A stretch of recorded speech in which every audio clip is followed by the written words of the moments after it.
it's time to sit back and relax with your favorite drink. And listen.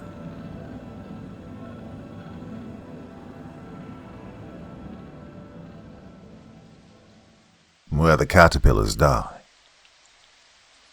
Fear is only as deep as the mind allows. That was my mother's favorite idiom. Growing up, she never hesitated to use it against my childish fits, whether I was upset about sleeping alone in my bed or trying to convince her there was an Oni in the closet. It's what she lived by, even as the cancer finished eating her lungs. When the light in her eyes disappeared, I grew to loathe every syllable of that idiom, burning with a blistering hatred.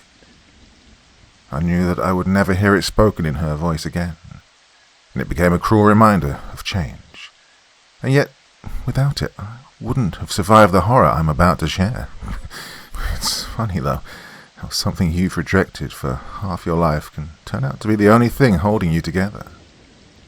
So when I was 13, 3 months after Mom's passing, my father told me I'd be going to Akita to stay with my uncle during Dad's marine exhibition in Hokkaido. I wanted to die. Well, not literally, of course. Only about as much as I wanted to die in the dentist chair before the needle slid into my gums. But this pain wasn't going to be a quick pinch. It was going to last for the next week. It wasn't seeing Uncle Hori I was dreading, though. It was my cousin, Sota. Dad's cell phone rang. Moshi. Yes, pulling in now. Okay. A fair-sized two-story home with a thatched roof came into view. It fit perfectly with the other picturesque houses in this secluded community straddled by deciduous forests. A slate path of stepping stones stretched to the front door where my uncle waited. A woman stood next to him, probably the new girlfriend Dad had mentioned. She was wearing a Nordic grey sweater. "About time," Hori called to us as we pulled ourselves out of the car. "Did you get lost or something?" My father closed the door. Or maybe if someone knew the specifics of their address better. "Learn to listen better," Hori jeered at my father, exaggerating his smile. "Now, where is my Yuki?" "Hi, Uncle Hori."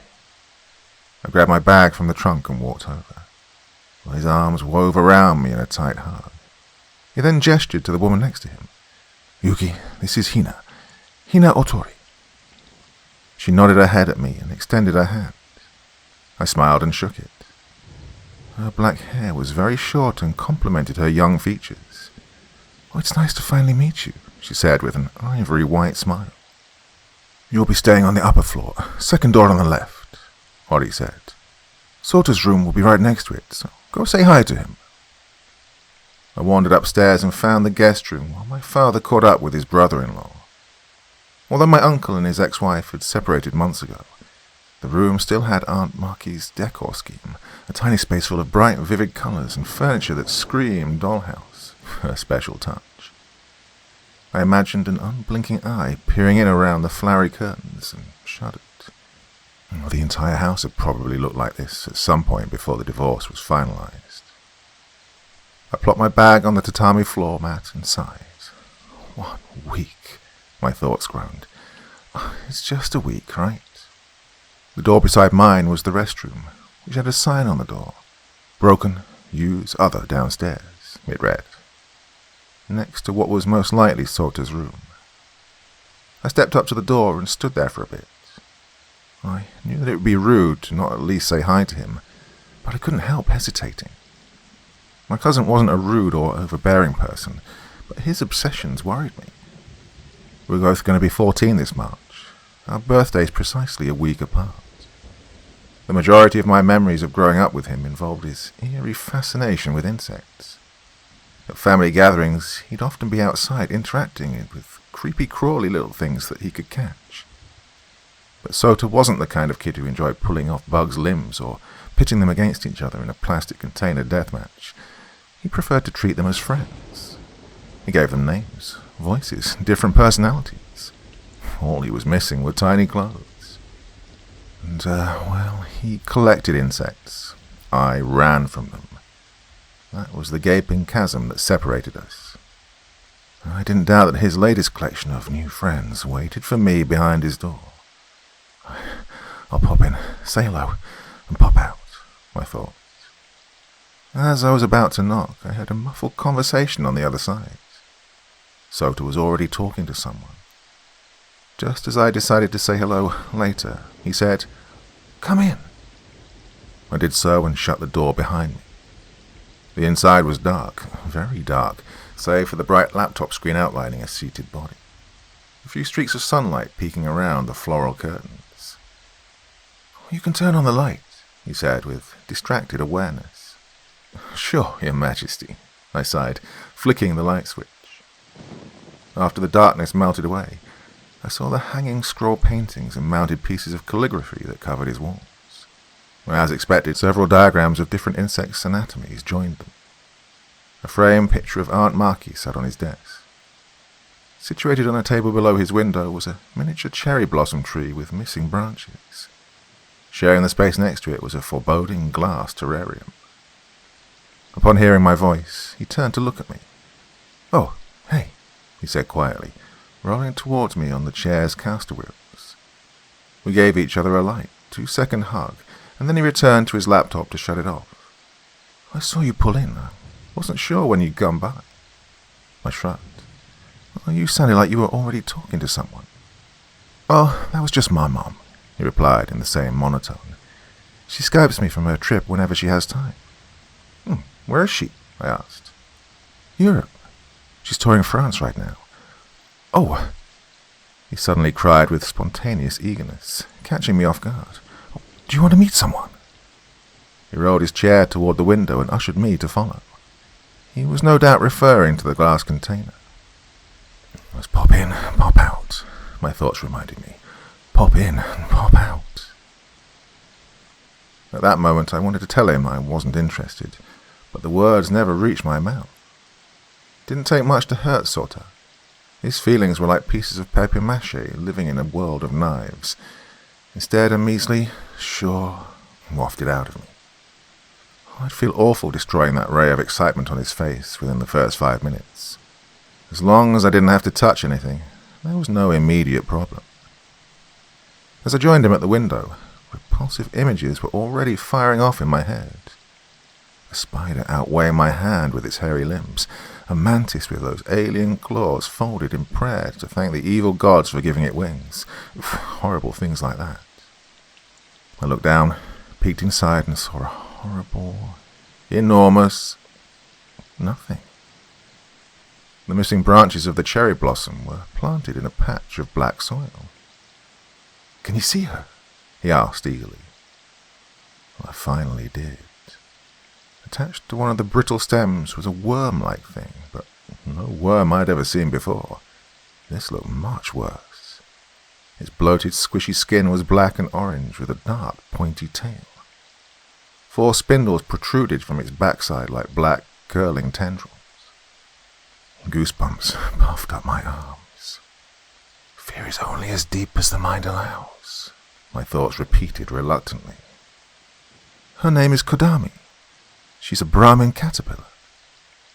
Sota lowered his finger an inch from its chewing mandibles. "When she turns into a moth, she could have a wingspan of up to 7 inches.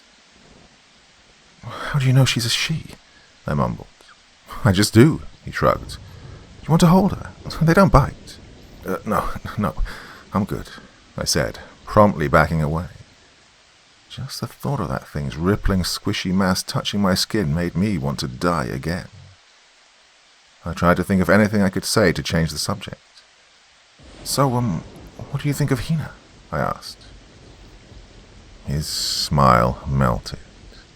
Dark cloudiness replaced the enthusiastic look. He bit deeply into the skin of his bottom lip. It was clear I'd accidentally struck a nerve. Before I had the chance to apologize, he answered me. "I don't know. Mum isn't going to like her when she comes back, though." Well, I wasn't sure what he meant by that. "You mean after her trip?" He looked right through me and tightened the left side of his face into a smirk. "Yeah, after her trip." I finished unpacking and waved my father goodbye as he left for his new venture, leaving me to sulk over mine. I spent the rest of the day killing as much time as possible with the books and handheld games that I brought. and that wasn't enough to sedate me. I'd wander around the tea garden in the backyard. I slept well that night and thankfully did not wake up to an eye watching me sleep through the windows. When morning came, I went to the kitchen. Hina was there, standing over a purple kettle. "Good morning, Yuki," she said, flashing that same ivory smile. "Breakfast isn't ready, I'm afraid. Care for some oolong while you wait?" "Oh, thank you." I took a seat at the table. The aroma of dry roasted leaves graced my nose. She poured some tea into a mug and placed it in front of me. "Your uncle always likes a hot batch waiting for him when he wakes up. It's the only tea he ever asks for." I blew on it, slurped some up, and then gasped. "Oh, burn yourself?" she asked. I looked at my dark reflection in the brew. The complex woody flavor mixed nicely with the subtle creamy nuttiness. Well, it wasn't perfect, but it was close. And for a moment, I felt happy. Then the next moment, I felt sad. "Oh, I'm sorry, it's just... My mum used to make her tea similarly. It was her special touch." "And who do you think showed her how?" my uncle said, strolling in while Hina preemptively handed him a cup. He smacked a quick kiss on her cheek. I blinked at him. "But Mum said she had a secret method." "Well," he grinned at me, "she may have perfected it, but I'm the one who gave her the idea, mind you. I don't think ours will ever be as good as hers, though." His grin faded. Sota then walked in and poked his head into the fridge. "Hey, kiddo," his father greeted him. "How did you sleep?" Hina asked. He didn't answer, just muttered under his breath.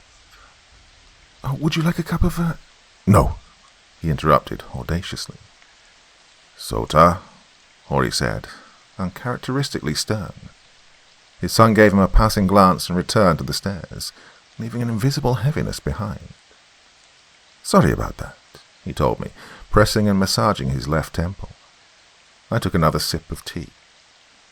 Later that same day, Sota wanted to show me one of the nature trails near their house.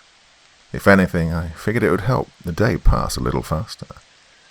Hori's only condition was for us to be back before sunset, or we'd go to sleep hungry. Luckily, the day still had plenty of its golden hours left. Just in case, he made us take the tactical flashlight that he kept in the garage. We followed the neighborhood's gently sloping hill, which quickly led us to the park. Behind its empty playground was the trail entrance, a boardwalk that cut through the old-growth forest. The cold breeze sighed between the beech tree canopies. Sota whistled every time he heard it. The wooden path brought us to a bridge hovering over a small creek. The moss floating over the surface smelled like wet fertilizer, the kind our janitor used on the school lawn, only much more pungent. Before I had a chance to cross, Sota's hand clamped over my wrist. "I want to show you something cool." His eyes suddenly had that electric eagerness again. "What is it?" I asked cautiously. In one swift movement, he leaped over the wooden railing and walked headfirst into the foliage. "Come on!" his voice whipped back at me. "Really?" I groaned angrily and sluggishly followed. What else was I supposed to do? The sheer lack of a distinct path to follow made me nervous, but it appeared he was following the creek. Some gangly saplings crunched under my shoes. No matter how many times I tried to coax him back to the trail, all I get was one of his whistles harmonizing with the wind. We came across an abandoned railroad track. It was, for the most part, buried beneath a bed of weeds. Whatever route its ancient metal and wooden ties had once followed now belonged to the underbrush. A rusted rail spike was jutting from its iron harness like a snap bone. I thought that this was maybe the cool thing my cousin wanted to show me, until he stepped over it and continued. The treetop thickets above us darkened the area. Less and less sunlight slipped through. Piles of dead leaves were everywhere, the occasional bell-shaped mushroom poking out of them. The trees here were different, too. Their bark was covered in sunken dead cankers. Slimy brown ooze leaked out of them like pus from a popped zit. The visual made me cringe. I didn't like it here. It was cold. It was different. The air felt stale and damp. "Here," Sota said merrily, finally breaking the awful silence. The torii gate stood over us, the sort of gate you'd find leading into a Shinto shrine. Its large structure was held flimsily together with decaying wood. The horizontal crossbar connecting both pillars had a tablet caked in slime mold in its center, impossible to read. It was honestly a miracle the gate was still standing. Beyond it was a set of rocky steps covered in fuzzy orange clusters that led up the hill in a disorganized mess. "I found this place 2 months ago. Oh, don't bother asking how I did. It just happened. It's where I met Kodami." "Your caterpillar?" I asked, to which he nodded. I clamped my nose shut to keep out the musty smell of wet socks and rotting cedar. "Okay, you showed me. Can we head back now?" "Not yet," he answered, and began hiking up the rocky steps towards the top of the hill. I followed, losing my footing a few times on loose patches of dirt. Situated atop the incline was a large dead tree. I clambered to the top and joined him. The foul odor infecting the air was stronger up here. He pointed at something in front of us. A sculpture stood at the foot of the lonesome tree. It was clearly of a naked woman, roughly the same height as one too. Her copper skin was dark and coated with a film of green residue. Spiny black catkins with red and black spindles covered the majority of her body. Her disturbingly thin neck was bent to the side as though broken. Not just that, but her mouth was open in a tooth-bearing grimace that displayed a set of uncomfortably realistic teeth and gums.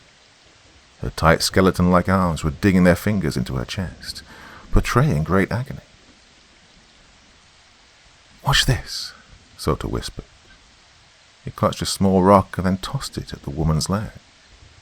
The rock clacked loudly against it. The sculpture's skin started to move, wriggling and squirming with life. The slim, spiny objects I'd mistaken for catkins were caterpillars, swarms of them, all writhing over each other in tight, jerking clumps. They wormed out of her eyes, her open mouth, her ears, everywhere nightmares could reach.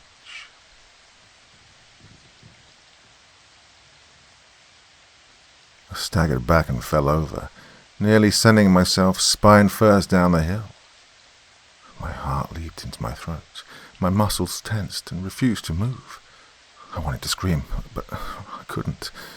I wanted to run, but I couldn't. All I could do was let the deafening static wash out my thoughts. The static always came when the fear started to blossom. I couldn't turn to any fight or flight instinct buried within. I could only freeze. Eat your heart out, natural selection. "Brahmin caterpillars, every last one," Sota muttered. "They all come to the sculpture, lots and lots of them, but none become moths. They just die sooner or later." He wasn't wrong. The ground at the woman's feet was riddled with their dried, deflated bodies. "Kodami didn't want to be here. She wanted to come home with me." His eyes then scanned the small corpses. What kind of caterpillar never wants to fly someday? He sighed and then lifted his sleeve to itch his arm. Something was written on his skin. But before I could read it, he tugged his sleeve back down. He turned to me and smiled wildly. "It's getting dark. We can head back now." We made it home just before the peak of sunset. Hina was cooking teppanyaki. "The cornerstone of our love," said Uncle Hori. Unfortunately, she didn't join us to eat any of it afterward, which Sota seemed cheerful about. For the last few weeks, Hina had been experiencing spontaneous episodes of feeling unwell. Sometimes she felt better in minutes, other times it took hours.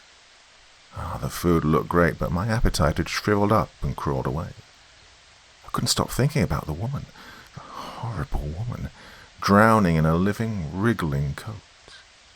I tried to push the thought back. Useless. That god-awful image wasn't going anywhere. Later that night, I dreamed that I was back there, standing in the abandoned shrine. The woman's grimy face and broken neck faced me. Her mouth started to move. "Yuki," a hushed voice said. "Where are you, Yuki?" The voice was cruelly familiar. I gasped. "Mom?" "Yes, Yuki," she whispered and crooned. "Oh, I miss you." "Mom!" I screamed and ran to her. The ground squelched and clung to my soles like thick, muddy pools. The face staring at me was no longer the pain-infused face of the woman. It was Mom. Her neck wasn't broken, and she was smiling. "Oh, I want to move, Yuki, but my legs won't bend," she said softly to me. "Will you help me move again?" I wrapped my arms around her cold metal skin. "Yes, please come home. Please come back to me," I screamed, unable to wipe the cascading tears. Her mouth elongated, and a flurry of Brahmin caterpillars slithered out. They engulfed her, swallowing her body up into a twitching silhouette. "Will you help me, Yuki?" "I'll do anything," I wept. "Just come back." "Mommy will come home, but first you must let me in. Let me breathe again, let me move again. Let me inside." "Yes," I blubbered, thoughtlessly digging my hands into the mesh of lava and pulling out 2 meaty handfuls. They struggled and jerked in my grip. All at once I forced them into my mouth. Their flexible, squishy bodies popped between my teeth. Their spindles cut into my gums and the roof of my mouth like a dentist's needles. Bitter, slimy flavors covered my tongue as I choked them down. I startled myself awake, looking wildly around for a few blurry seconds. No shrine, no caterpillars, just cold sweat and a miserably tight bladder. I climbed out of bed and walked next door. The "please use downstairs" sign was mocking me. Still not fully awake, I groggily stepped downstairs and crossed through the dining room to reach the west bathroom. After relieving myself, I washed my hands and headed back. But this time, I froze. The lights were on. Hina was sitting on her knees at the dinner table. It had to have been 2 or 3 in the morning by then. Why is she up so early? I thought. I passed by her, intending to apologize if I'd woken her up. Something wasn't right. She was doubled over the short table, blowing out deep, concentrated breaths. The blue sleeves of her jinbei hung loosely from her wrists. Her neck was bent and her shoulders were hunched and locked stiff. A black pool of sumi ink had been spilled on the table with a pungent, sickly sweet odor. She was dipping her fingers into it and sloppily writing on her left arm, repeating the same characters again and again. "Offering." I leaned towards her. Is everything all right?" She abruptly twisted toward me. Her sleepless eyes were bloodshot and rapidly rolling around in their sockets, utterly independent of each other. "K," she croaked through a grimacing, toothy smile. The wall touched my spine before I realized I was backing up. Hina stood up, and her neck slumped to the side and hung there. She turned to me, eyes swiveling like a chameleon's, streaks of saliva slipping down her chin, and slowly approached. Her legs seemed rigid as she clumsily forced them to bend, like a puppet learning how they work. I pressed further against the wall, wishing I could fade away into it. My mind was saying, "Run," but my muscles rejected the order. The static was taking control. "Oh, just scream," my thoughts echoed. "Wake someone up, just scream." Her wet fingers grasped my wrist. She leaned forward, her musty breath smelling like old, used-up mothballs, and pressed a finger against her lips. She let go of me and trudged awkwardly to the front door, where she disappeared into the night. My trembling legs dropped me to the floor. Well, not sure how long I sat there, trying to take back control of my sporadic gasping and disabled motor functions. Once I was able to feel my legs again, I rushed into Hori's room, nearly giving him a heart attack in the process. "Hey, what is going on?" He jumped up in a drowsy panic. I told him what had happened, showing my wrist, smeared with black fingerprints. He pulled himself up and wandered into the dining room. The black pool of spilled ink was coagulating on the table. Hori reached into his pocket, pulled out his phone, and dialed a number into it.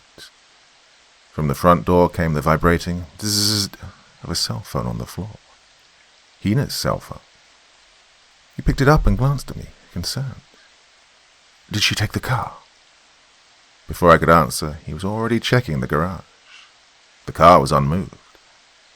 I heard him curse under his breath. I'm going to take a look around. Stay here in case she comes back, all right? I nodded to him and sat on the chairs while he got dressed and headed out with a flashlight. He'd come back shortly after, flustered and empty-handed. She isn't anywhere close by. Let me make a quick call. The call was to the police.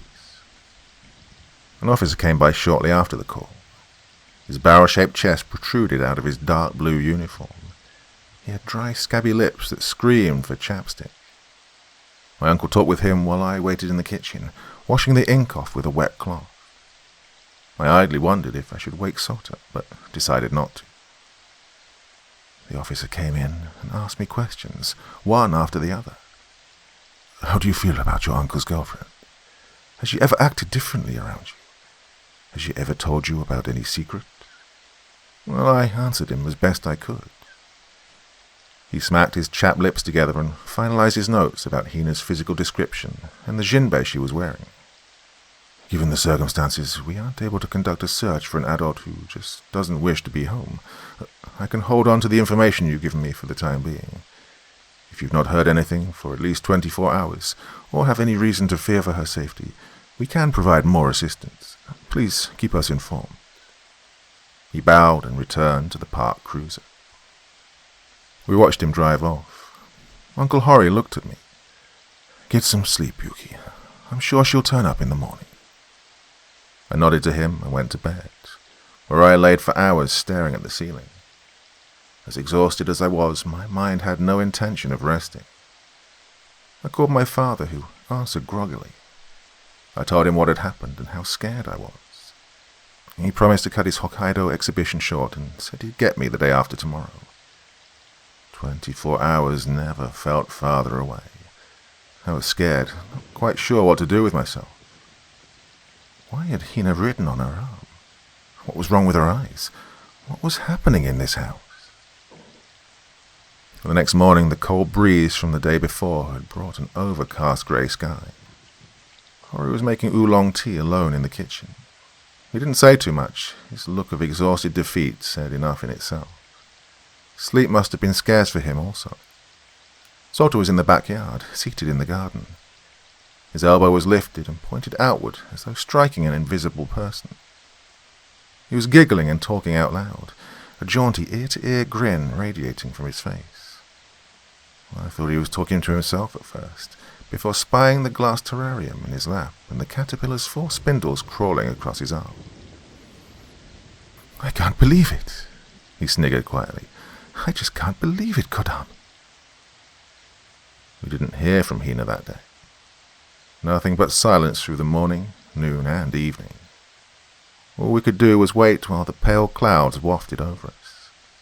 Despite this, Sota's upbeat attitude never left him. He was joking, smiling, and perkier than usual. I had never seen his spirits higher. It wasn't right, and it also didn't seem real. He was hiding something, and for both Hori and Hina's sakes, I had to find out what it was before tomorrow. Around sundown, Hori left for another drive around the neighborhood, another attempt to find her. It was now or never. Just as I was about to tap on Sota's door, I heard him talking on the other side. I pressed my ear to the frame and listened intently. Don't understand, he said softly. It's okay now. Your trip can be over. A distressed weight lowered his voice. Another voice replied, too quiet and distorted to make out clearly, but I was almost certain I heard the word complicated. There was a bang on the table. I don't care, he cried. I did this for you, so why can't you do this for me? You need to be here. Dad needs you here. More distorted words. More complicated. His voice rose to a volley of incoherent screams. There was another loud thump and muffled sobbing. No more talking. The discussion must have been over. I creaked open the door, slid inside, and gently closed it. The room was dark, and the laptop's white void screen once again blinded me. Curled up on the bed, where the light couldn't reach, was a vaguely outlined body. A desk chair lay on the floor, probably thrown there. "Was that your mother?" I asked quietly. No answer. I scooped up the desk chair and planted myself next to him. Whenever I was upset, my mum would tell me to cheer up before my face got stuck that way. The dark lump that was my cousin didn't move. His stifled sniffling sounded in the sheets. "Come on, just talk to me, okay?" "I did everything right," he spoke faintly. "Everything right. Everything the woman said to do, and it still isn't working. And she said it would, so why isn't it?" I rolled the caster wheels closer, reminding myself of one of those psychiatrists you see on TV. "What woman?" "The woman in my dreams," he said, rolling over to face me. His eyes were wide and drenched with tears. Blotches of light reflected off his wet pupils. "She came because I brought Kodami here. That's how you let her in, through the caterpillars. She said Hina would leave and Mom would come back. She's real, Yuki. I've seen her." I didn't like the seriousness in his voice.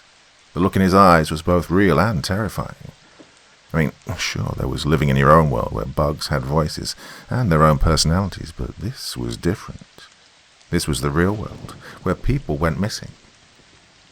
"It was just a dream you had. Probably from that creepy place. I had one too. Listen, if you know what happened to Hina, or where she is, you have to tell me." Abruptly, in a whirlwind of speed, he leaped out of bed and paced around. Words in flaky dried ink were written down his right arm. "Hina. Otori." Curse. The woman is a liar. Why didn't it work? She came because of Kodami, so if I take Kodami back home, then maybe she will leave too. He dashed to the glass case and scooped it up in his arms. "I can fix this." And then he bolted for the door. I grabbed his shoulder and tried to yank him back. Wait, you need to calm down." Something struck me in the head. It took me a moment to realize it was his elbow. Pain throbbed in my temple and blood rushed to the forming goose egg. My knees buckled and dropped me to the floor. I could hear the sound of feet pattering and swinging open the front door. Hot tears left dark blotches on my shirt. I thought about Hina. I thought about oolong tea. And I thought about Mom. "I'm sorry," I blubbered pitifully to myself. Felt like I was losing her all over again. That stupid idiom bounced around my aching skull, and I wanted to tell it to shut up. Why was I even crying?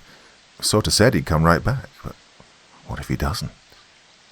I blinked my eyes, both marinating in tears. But what if he doesn't? Here I was, crying my eyes out while he was going to that awful place all alone. No, I couldn't let something happen to him. I couldn't let Hori lose him too.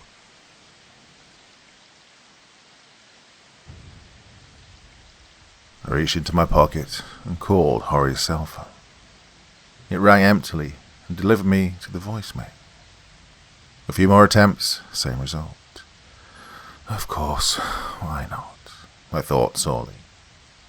I texted him a message filled with misspellings and panic. Well, he'd read it eventually and it'd probably give him a heart attack, but it was all I could think to do. Before any more regretful thoughts could sprout up, I grabbed his tactical flashlight from the garage and rushed through the front door. I raced down the sloping street to beat the sundown clock. I'd find Salter and bring him back. Then there'd be no more need for hysterics. Well, I hope so anyway. I crossed the empty playground and reached the trail entrance. As much as I tried to fight them back, poisonous thoughts were still breaking through the monsoon. Wriggling caterpillars all over her skin. I pressed on, trying to ignore them. Her slender, broken neck. The damp, mossy smell hit me when I reached the bridge.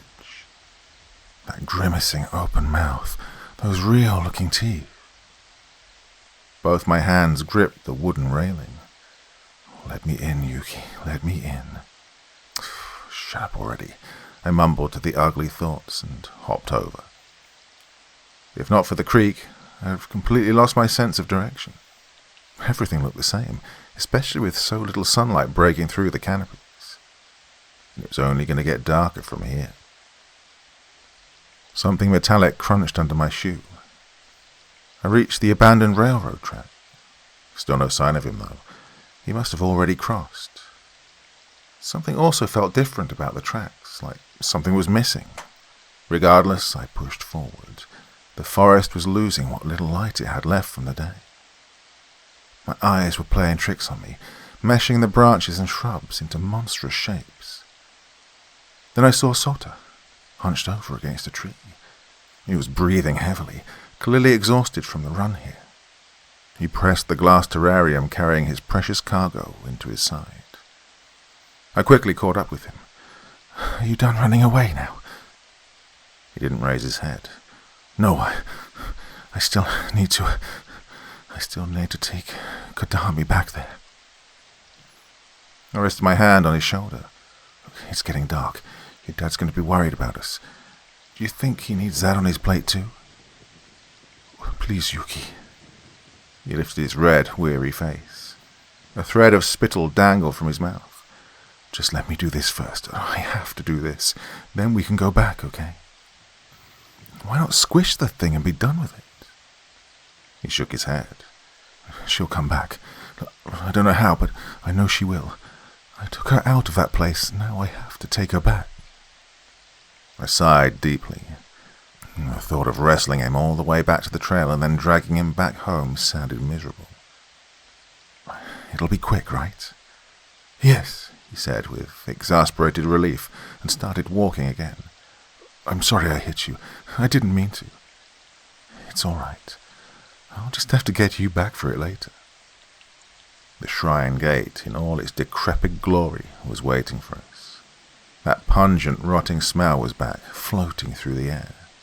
It had gotten worse somehow. The earthy, wet sock smell had intensified to an outhouse full of mouldy meat. "I'm going to wait here. You go do it and come back. I don't want to see that thing again," I said, clamping my nose shut. Before he took another step, we heard a sound, the crackling of dead leaves being repeatedly crunched. Footsteps, coming closer. A set of fingers curled themselves over one of the gate's supporting pillars and pulled a trudging body forward. It was Hina, slogging towards us with unbalanced steps, her bare feet caked with grime. The seams on her dirt-stained jinbei split to the point that it was virtually falling off of her. Her head swayed limply on her shoulders.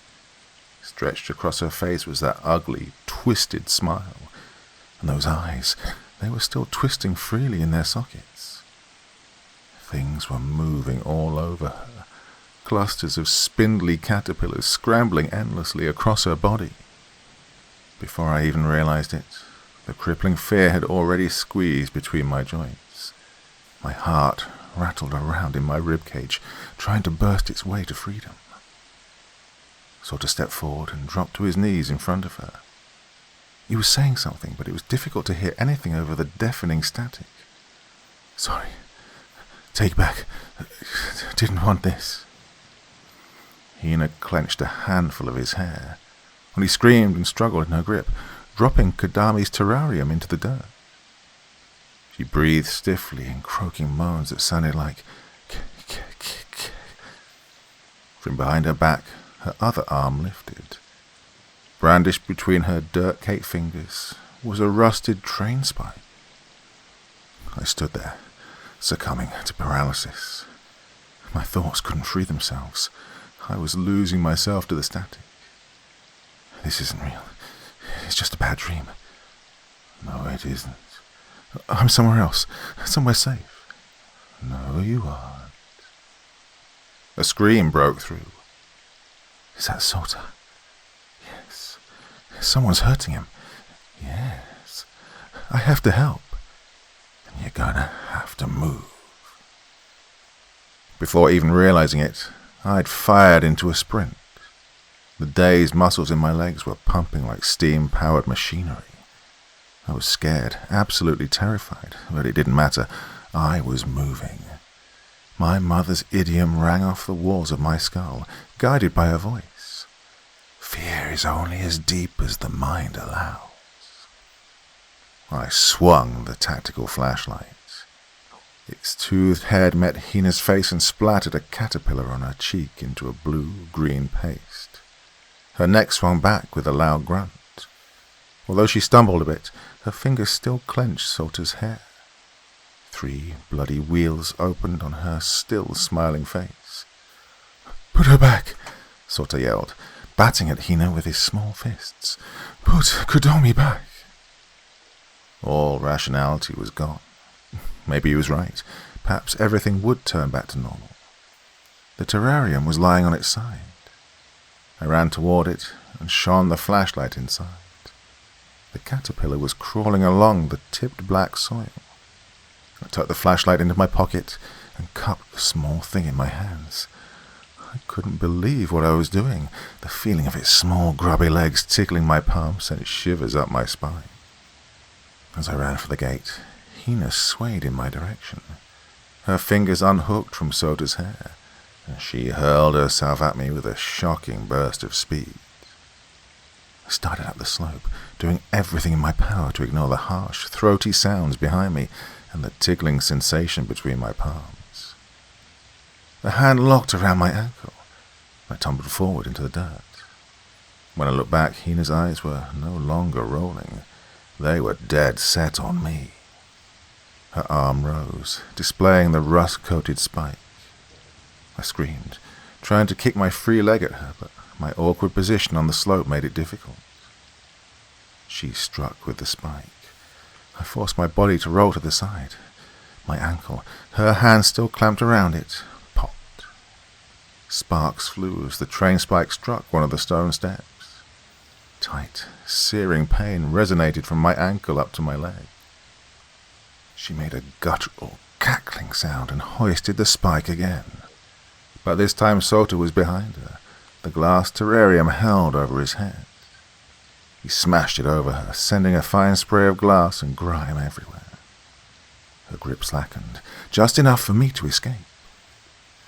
I pushed off my elbows and got back to my feet. I trekked the rest of the way up the hill, fighting through the sharp pain in my ankle. The sculpture was waiting for me below the lonesome, rotting tree. Its frozen grimace matched Hina's perfectly, only this time there wasn't a single caterpillar on its filmy, green skin. Hina tromped up the hill as I staggered towards the sculpture. I wasn't sure what to expect. Would this even do anything? A horrible guttural scream came out of her as I forced the caterpillar between the sculpture's realistic teeth and into its coppery gullet. The train spike slipped from Hina's hands. She took a few weak steps and fell limply to the ground like a filthy rag doll. The numerous caterpillars she was wearing all toppled off of her and curled into unmoving ovals. I collapsed. My swelling ankle couldn't handle any more. Sota helped me back up, supporting me with my arm over his shoulder. "I'm sorry." He was weeping uncontrollably. I'm still not sure if he was apologizing to Hina or me. We left her behind with the sculpture and the caterpillars, who worshipped it no more. Just as we staggered out of the trail's entryway, we saw Hori in the parking area, speaking to the same barrel-chested officer as before, most likely because of my message. He quickly spied us and dashed from the officer to meet us halfway. He pulled us into a tight embrace. "What happened? Is everything all right? I'm so sorry I didn't answer your calls." The officer followed shortly after. My cousin and I looked at each other with the same addled uncertainty. The aftermath of everything had left our minds haggard and broken. Even I wasn't sure what exactly the truth of what happened was. "We found her in the forest," Sota said quietly, to the man with the chapped lips, a tear trailing down his cheek. "I know where she is. I can take you there." An ambulance and a few other officers arrived at the scene. Both Sota and his father accompanied them back into the woods while I stayed with one of the EMTs to have my ankle treated. They gave me some ice and wrapped it in an elastic brace. After some time, everyone returned. Hori was wearing a face I'd never seen before. A dazed, foggy stare, like a ghost trying to remember how to feel. They asked him to remove us from the scene and to return home for the night. They'd be in touch. The drive home was long and quiet. We pulled into the driveway, walked into the house, and quietly went to our beds. No one said a word. I wanted to say something, anything, but absolutely nothing could clear that troubled air. None of us were going to find sleep that night. I kept the closet light on. It provided some comfort from the shadows that were continually morphing into an upraised arm, waiting to pierce my heart with its rusted spike. When the sun rose again, I started packing my things. Now and then I'd eye the window, expecting to see my father's car pull up at any moment. I heard someone crying downstairs. The kitchen was empty, but the crying came from the connecting hallway. Hori was standing there, facing the wall, his face buried in his forearm. I could tell he was doing his best to stifle the sounds, but failing miserably. There had to be something I could do, but what? An idea struck. I hobbled to the purple kettle. When he came into the kitchen, a cup of oolong tea was waiting for him on the table. He looked at me, puzzled at first, but then he gave me a subtle smile. I watched as he picked up the drink, blew on the steaming liquid, and sipped it. He suddenly winced. It was probably the poor taste. "Sorry, I'm a lousy tea maker." I shook my head. No, he said, waving his fingers at me. "It just caught me off guard how familiar the taste is. It's perfect." My dad eventually pulled into the driveway. Unfortunately, I wasn't able to give Sota a proper goodbye through his locked bedroom door. It was later released that Hina Otori was found dead at the scene, but according to pathology reports, her time of death was the night she disappeared, the same night she'd walked out the front door. The next time I saw Sota was at the memorial service held for Hina. For the most part, he disregarded me, every so often granting me a passive glance. It wasn't until the end that he pulled me aside and started talking. "Everything is gone," he said in a rattled, trembling voice. "There was no gate. There was no sculpture. Only Hina and the weapon. Where did everything go, Yuki? Was it because of the adults I brought? Is the woman somewhere else now, looking for someone else to let her out of that sculpture?" Well, I didn't have any answers for him. How could I have? We both felt crazy. We probably were both crazy, but there was no denying the horrors we'd witnessed that night. They were real, sickeningly real. Something tried to stop us from returning to that sculpture. The nightmares that followed were constant, almost every night. That place haunted me. The torii gate, choked with slime mold, the rotten, pus-bleeding trees, the woman bearing her open-mouthed grimace, the place where the caterpillars went to die.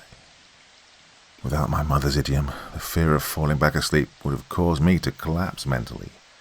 But progressively, the nightmares became less and less frequent. I guess even bad dreams can grow bored of their hosts. Even now, when one manages to claw its way back and wakes me in a cold sweat, I always pull myself back. But it became increasingly difficult for me to keep in contact with Sota. He seldom returned my messages. Hori mentioned to me that his son had been seeing a therapist on a regular basis, most likely to help him cope with the dark guilt on his shoulders, reshaping it, making it easier to chew up. Regardless, he'd have to live with it, the ungodly force that he'd conjured and used to rip Hori's new love away, all for the sake of keeping his father from moving on. Well, I've changed a lot since I last saw Sota, but how much didn't strike me until recently. I was typing a last-minute essay, trying to beat my midnight deadline. Something fluttered in my peripheral. A large moth had flown in through the window. 2 intricately patterned eye spots on its wings resembled skulls. Its black and brown body was robust. I didn't know until later that it was a Brahmin moth. Taking an interest in the light from my computer monitor, it whiffed over and landed on the screen. It was so close that I reached a finger out and touched its feathery antenna. It was kind of cute.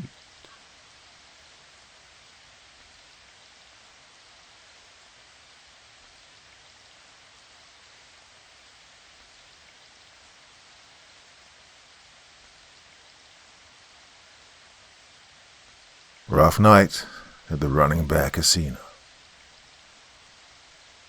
The raging river pulled them down. Now they'll always be together in that happy hunting ground. Running Bear by Sonny James. Snake Eyes. New roller, please. Next up.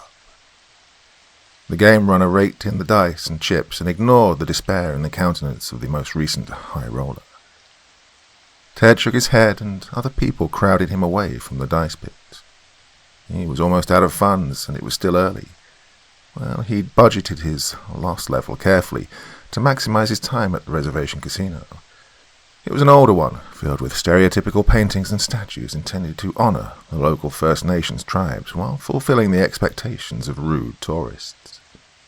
He looked around forlornly for a new game to play. Well, he didn't care for the slots or the drawn-out and ever-shifting card games. Blackjack. There was an opening at the table. He rushed over before anyone else could snag it and bustled onto the chair. "Okay, deal me in on the next hand," he interrupted the dealer, who ignored him until he was done dealing out the rest of the players and raking in the chips. He still did not speak, but once Ted placed the minimum bet, he flipped a card down in front of him and the game began. Ted immediately started winning the straightforward game. He picked up most of his losses from his unfortunate run at craps and was finally enjoying himself. The couple at the far end of the table had apparently had enough and didn't care for the new player. Ted liked to talk to new people and thought he was good at it. Well, before long, the other players had left, and it was down to him, the dealer, and an older man who wore a black cowboy-style hat and chain-smoked thin cigarillos. Ted, grinning heartily at his latest win, glanced over at the man, who had just fired up his next cancer stick. "Oh, casinos and a few bars are the last public places where anyone smokes. I remember when there were smoking sections at most places. My parents told me there used to be no restrictions. I'll bet you get plenty of pressure to stop from your family and friends. It's a pretty bad habit for your long-term health." Ted usually rambled on past any non-verbal cues that people might give him to stop talking. Yet his diatribe came to a screeching halt at the look with which the stern-faced elder favored him. The older man drew in a long pull on the fire stick, and then exhaled the stinking cloud into Ted's face. He coughed a little and gagged at the odor of the raw blend of tobacco and chemicals. The old one removed the cigarillo from his mouth and tapped ashes onto the edge of the table and down onto the floor at his toes. "Sonny, nobody cares. Nobody wants your opinion, and you're not special, no matter what your mommy told you. I'll do as I please, and if you don't like it, go bother people at another table." Ted gasped in shock. In his mind, the man's words verged on an assault. He looked helplessly at the dealer, who just ducked his head and tried not to laugh. Indignant, he rose, took his pile of chips, and fled into the depths of the gaming house in search of a friendlier table. He didn't find one he liked, so he finally gave up and sat at the bar. The bartender seemed to ignore him in favor of tidying up her workspace. He cleared his throat and received only a glance. He mumbled as much to himself as to her. "I just want a drink while I wait for a table to open." He wondered at her stony silence. Maybe she resents me for being... Well, his vocal ruminations were interrupted by a feminine voice. "What do you want?" Ted looked up to see the bartender, mocking smile in place below shining, mesmerizing eyes. Ted simply gaped and eventually worked his jaw uselessly. The bartender shrugged and walked back to the other end of the bar. She spoke with a large man who was clearly part of the security team, and he glared at Ted while she spoke. Ted wanted to avoid a confrontation. He'd been conditioned that he should seek authorities if such a situation loomed. Yet casino security was the only available authority here locally. There were tribal police on the reservation, but he wasn't sure they'd want to listen to him. He finally shrugged and decided to go back over to the hotel for the rest of the night. This trip had been very unsatisfying, like all those he'd taken since he moved away from his parents' home a few years previously. There was an indoor walkway to the hotel, but Ted decided to go by the outdoor route to get some fresh air and enjoy the natural beauty that the builders had incorporated into the facility. As he walked dejectedly down the sidewalk, local flora pressing in from each side, he heard, from the nearby forest, a screeching wail. It startled him, and he had to stop a moment to catch his breath and wait for his heart rate to slow to something more manageable. Well, he realized it must have been an owl or some other night bird. His father had told him that there were always weird noises out in the sticks. As he plunged his hands into his pockets and determined to go to his room for rest, he caught the faint smell of burning tobacco on the breeze. It wafted over his shoulder from behind and caused him to emit a feeble cough. He looked back in annoyance. In the shadows behind him, he saw a figure. It was dark and stood in a way that made him uncomfortable. An orange glowing circle of embers hovered around the face and rendered just enough light to illuminate the blue-grey curls of smoke as they exited the tiny conflagration and rose above the brim of a black hat. The ember flared for a moment and then flashed to the ground and was snuffed by a shadowed foot. It wasn't exactly clear to Ted. The figure's lower extremities were blurred. An even brighter flare from a lighter or match stabbed into Ted's eyes as the smoker lit his next cigarillo. Ted glared with irritation, but felt uncomfortable at the unnatural stillness with which the figure returned once the new fire was lit. He coughed once more, this time deliberately in a passive-aggressive attempt to communicate his displeasure, and resumed his walk. He strained to listen behind him to determine whether the figure followed. He truly wished to get away from the stink and the threat of cancer or other respiratory illnesses. He slowed to listen, then gave up and looked over his shoulder again. There was no figure in the dark back near the exit to the casino. He turned to resume his walk, but a smoky black form now loomed before him. Its eyes glowed and smoked like large twin cigars as it gaped a maw that emitted pure black smoke and glowed with blue flames within the deep tunnel of the throat. Ted's consciousness fled his body and found itself in a burning nightmare landscape that extended for as far as he could perceive in all directions. Darnell, known to his public as Murder Bush, a deliberate mistranslation of Merde Bouche, a.k.a. Deadly Rapper, for having been a suspect in a shooting back in his youth, stepped up to the dice pit as the geeky dude left. He had plenty of chips and cash to back them. His entourage was there to support him and kiss his backside as often as he wished. He rolled through 6 passes before he crapped out. Well, he hadn't overbet, so he'd won a small amount. He picked up his latest winning chips and handed them to the hostess, who had kept them well plied with drinks and snacks. He was sure that, for the right price, she would take care of his other needs. He played a few card tables and finished with roulette. Each time he won a few chips, he passed them on to the young woman or to one of his flunkies. In the end, they'd all received at least some reward for the praises they'd heaped upon him. Not for any real accomplishments, but rather to curry favor with the man whom they considered to be wealthy and important, a celebrity.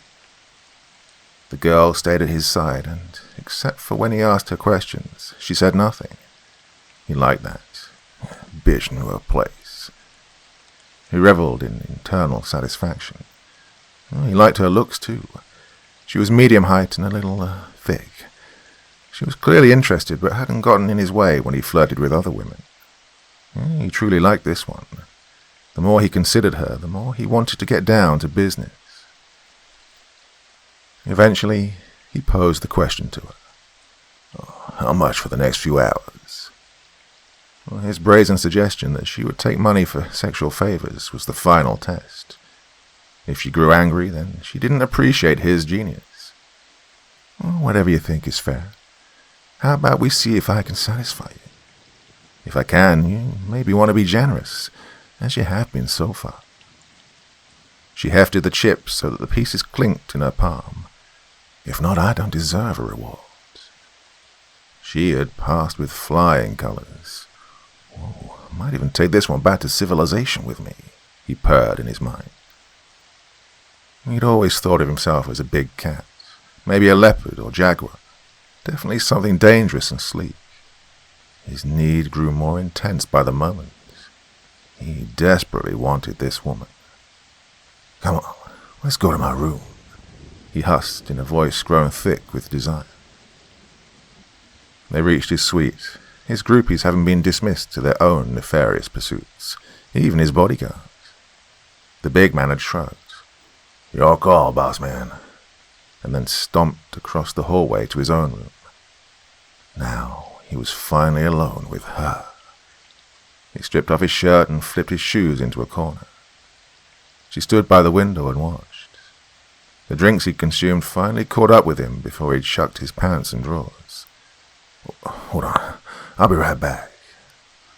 He was excited, which made urinating a challenge, but it had to be done so that he could maximize his pleasure. When he stepped from the restroom, au naturel, he saw that his latest conquest had done the same and now stood, bare to the world and staring out the window, all the curtains on it pushed to one side, so that the night loomed and the light of a single small desk lamp lit the room.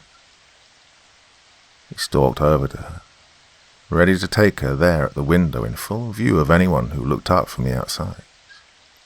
He secretly hoped for an audience. He enjoyed having others watch him take what he wanted. She turned to face him, her head lowered. No, it had sunken into her body. Only her hair remained above her shoulders. A mouth, gaping and slavering, opened on her stomach, a mouth too large for her body and rimmed with rows of teeth like sharpened spikes. She stepped forward to embrace him, and the screaming began, sounds that he was accustomed to eliciting from others rather than emitting from his own person. Rhino was unhappy. He didn't like to leave Darnell unattended. Perhaps now that his boss was in the room, he could go stand guard outside the door. He took care of some personal ablutions as he wolfed down a couple of energy bars and then walked out into the hallway. He started to settle in front of Darnell's door when he heard a muffled scream and faint, slobbering, gobbling noises coming from the other side. He quickly tried the door, initially too panicked to think of the extra keycard with which Darnell had entrusted him. He fumbled for it and soon had the door open. The interior was completely dark. The light from the hallway spilled inward, but didn't seem to reach as far into the room as it should. He drew his pistol from the holster on his waistband and began to stalk forward. Boss, you okay? You hurt? The room was as silent as a tomb. He shivered a little as that thought crossed his mind. Over by the closed drapes, he smelled something awful. Fresh blood and spilled entrails. Recent death. His feet squelched on wet carpet. He turned around quickly. There had been no noise, but he felt, a presence. And there she stood, arms spread wide, mouth on her gut spread wider. Now, Rhino wasn't one to scream or yell, even in extremis, so no others would come to this room to investigate. Shelley was glad when the rowdy group left the roulette wheel that sat behind her favorite row of slots. The former one-armed bandits that were now multiple-button digital bandits lined every available wall space, and in some spaces stood in rows that drew regulars like dung heap draws flies. She grabbed her favorite machine early in the evening and sat sliding in dollar bills and working up her points. It was called Buffalo Dance and featured images of American bison and feather-bedecked hunters. The theme on the screen matched, and she hoped to one day see the white buffalo image adorn the entire set of images, the grand prize view. Despite the fun graphics, it was her favorite because it was near a restroom and a free soda and snack bar. She found herself ahead and on a roll. She absently lipped her dangling cigarette back into her mouth for a long draw. The smoke obscured the screen for a moment, and then she noted a shadow that lengthened across the reflective surface. Somebody stood close behind her, someone who exuded a chilly air. She paused and looked around. "Can I help you?" There was no answer, though the shadow shifted slightly as if its caster had heard her. Now she grew annoyed. "Oh, this is just the sort of thing to break my winning streak," she raged internally. She braced her hands against the machine and worked her buttocks to make the stool on which she perched spin so she could confront her harasser. She gasped and nearly lost her cigarette. There was no one standing near enough to cast a shadow. No one even faced her. She chalked it up to excitement. Maybe someone stepped too close when passing to go to the restroom, she thought, still a little annoyed and chilled. She turned back to her game and continued working the buttons, pumping in bills and winning a little at a time, the points now built well above her investment. "Oh, this weekend is going to pay for the last 2 months of losing and breaking even," she thought triumphantly. The shadow loomed across the screen once more, this time even larger, as though the figure that cast it stood closer.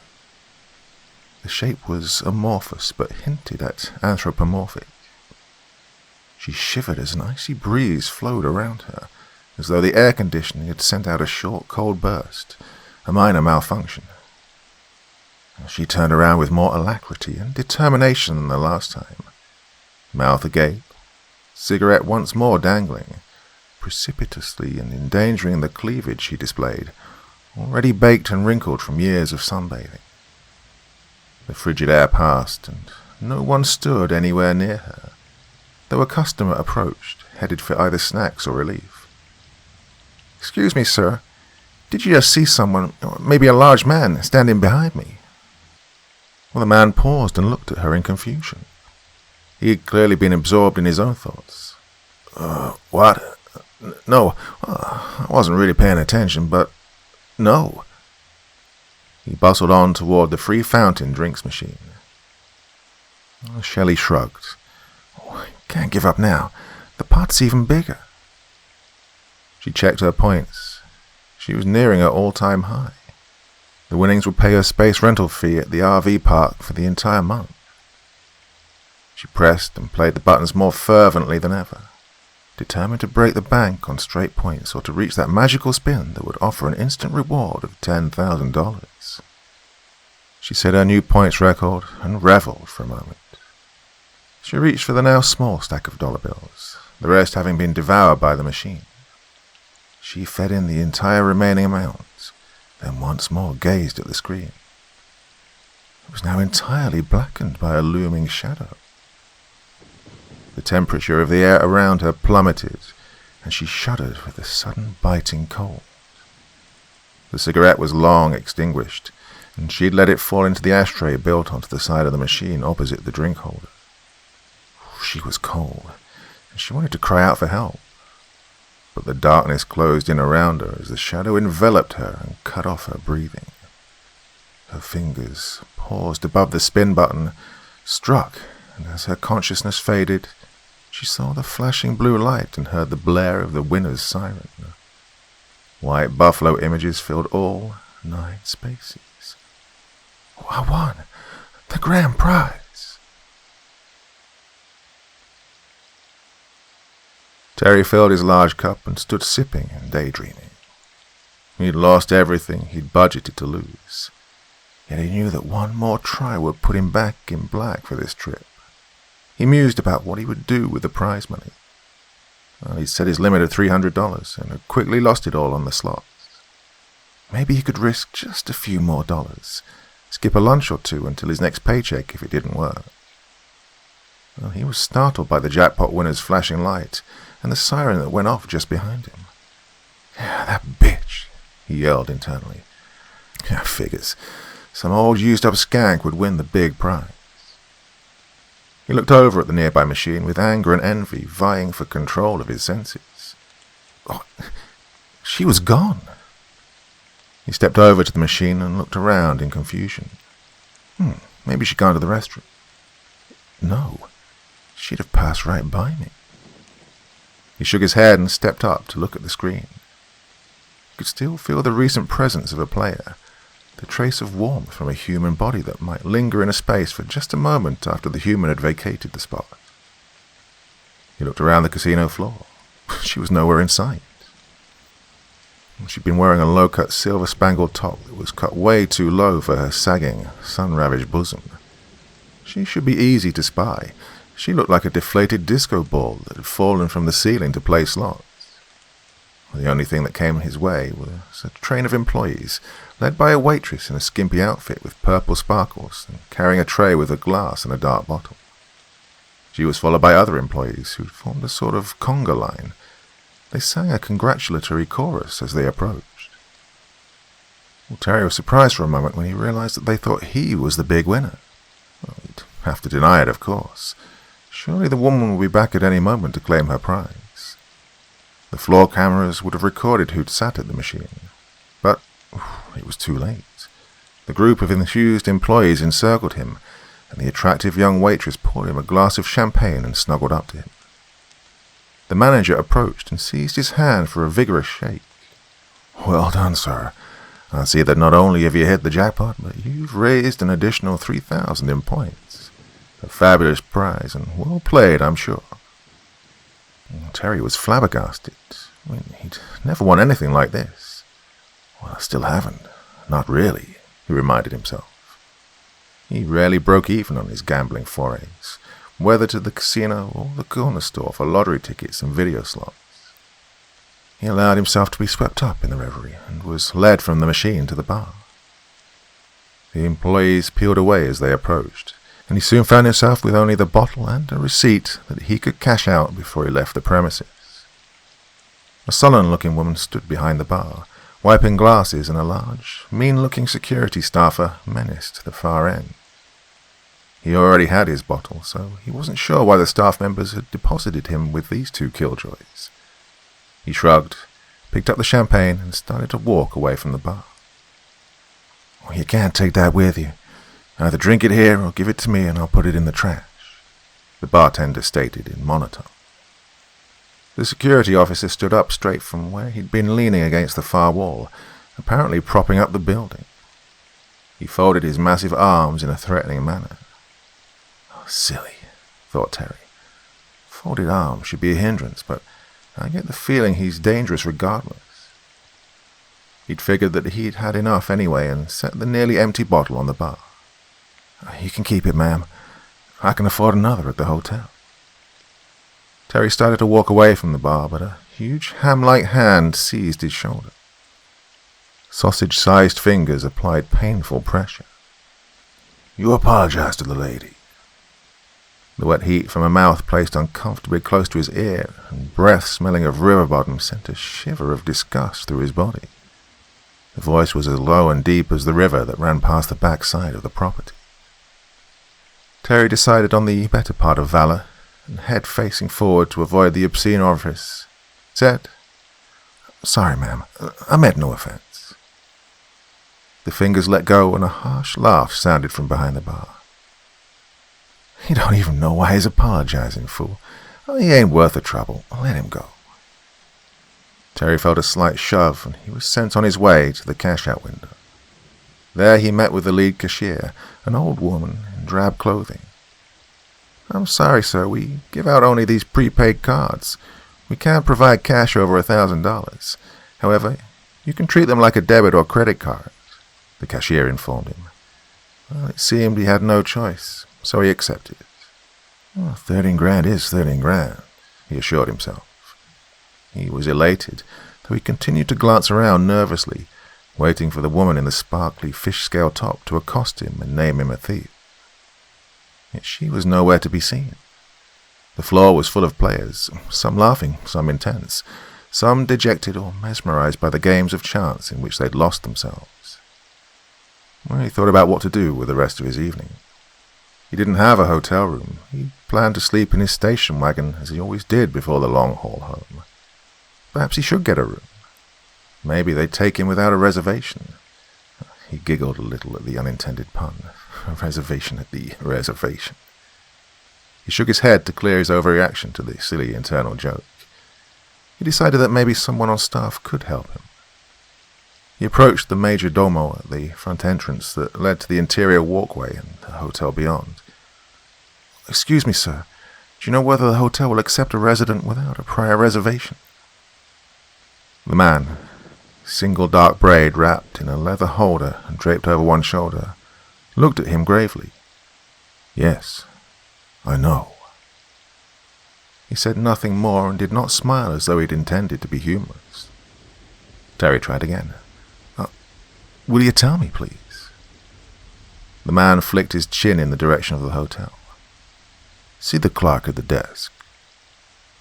"Jerk.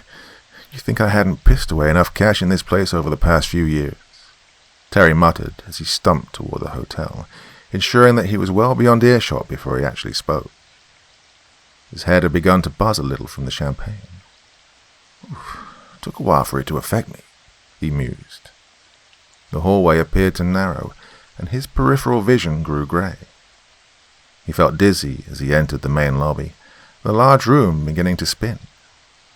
His last view was of the sky-blue ceiling decorated with a few puffy clouds as it faded into darkness like the sun had set. He awakened to the sounds of voices chattering happily. He looked around, his vision blurred slightly and his head feeling heavy and sore. He soon found that he could not move his arms or legs. They were bound. He was strapped to a table. He saw numerous bodies moving about in the mostly dark space in which he found himself.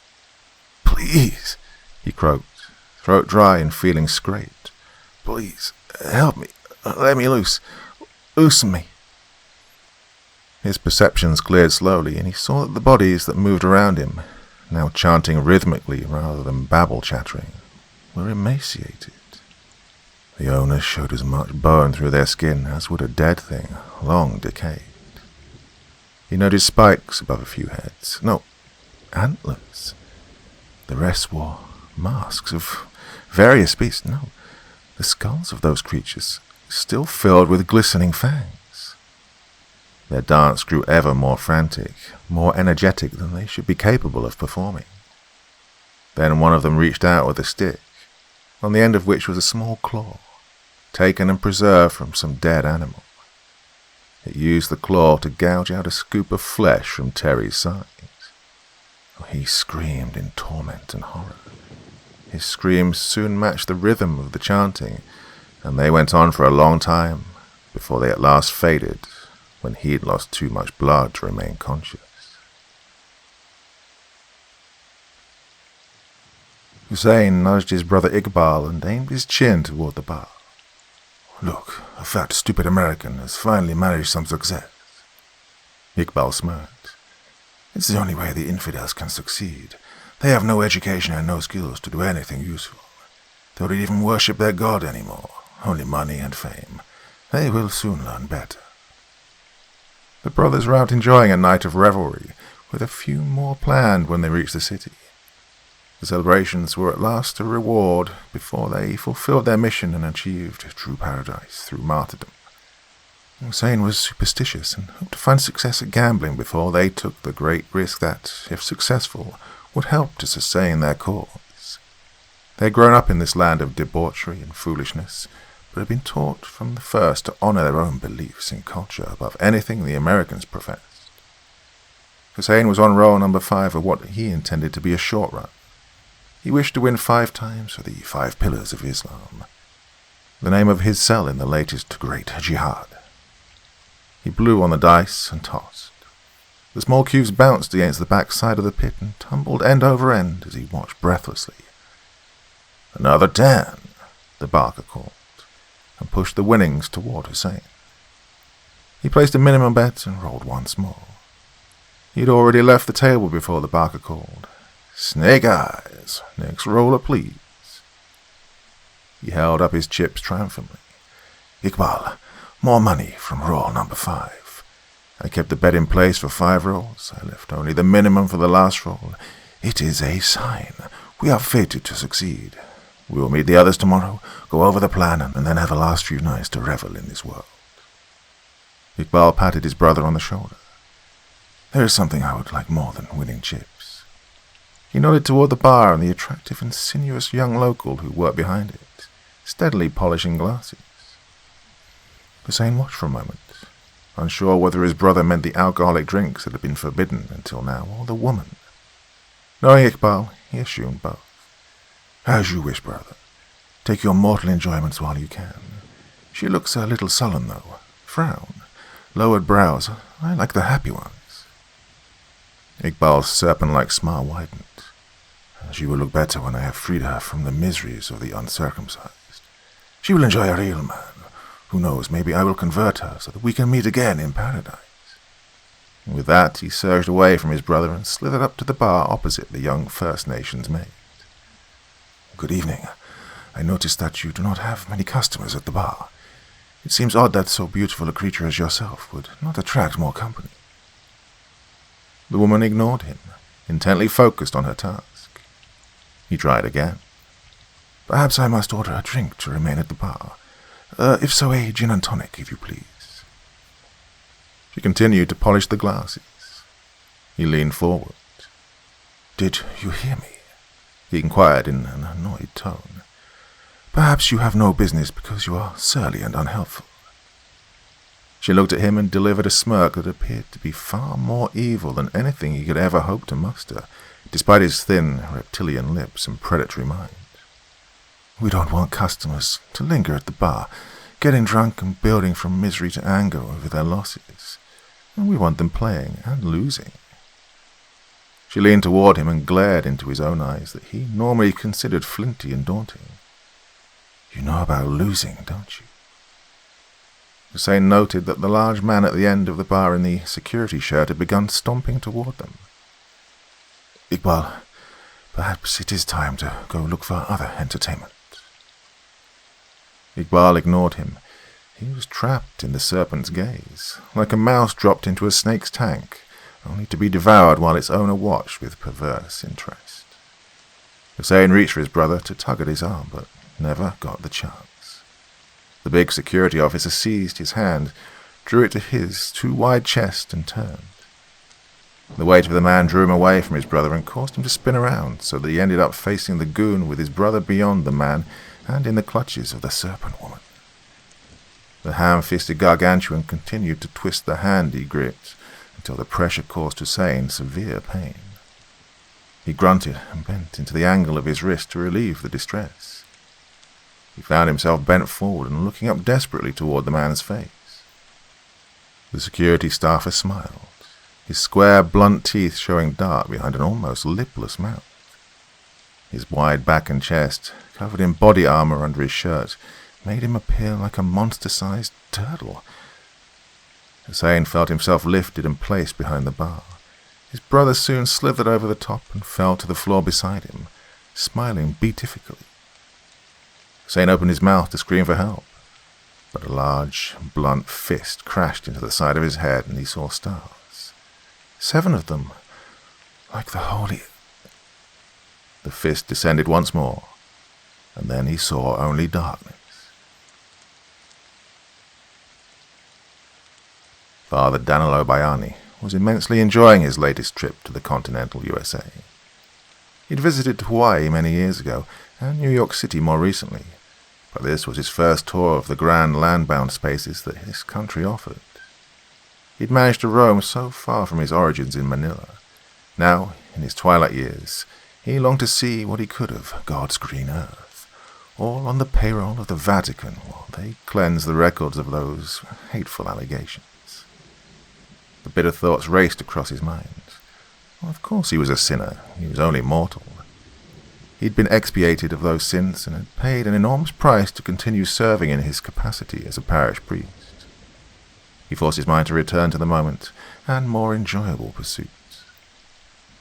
He noted the hirsute and similar-appearing pair of men who had gone to the bar and wondered why the security officer approached them, but his attention was called once more to the round of Texas Hold'em and his table mates.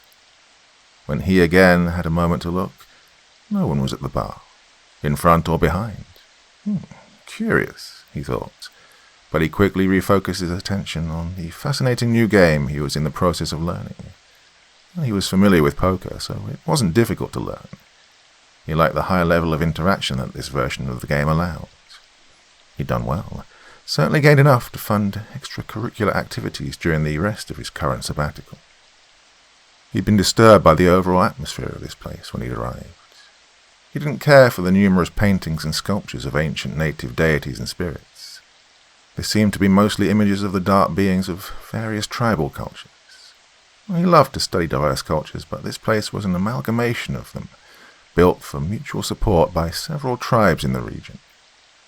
Much of the artwork was schlocky and clearly intended to cater to the garish and sordid tastes of the vapid gambling set.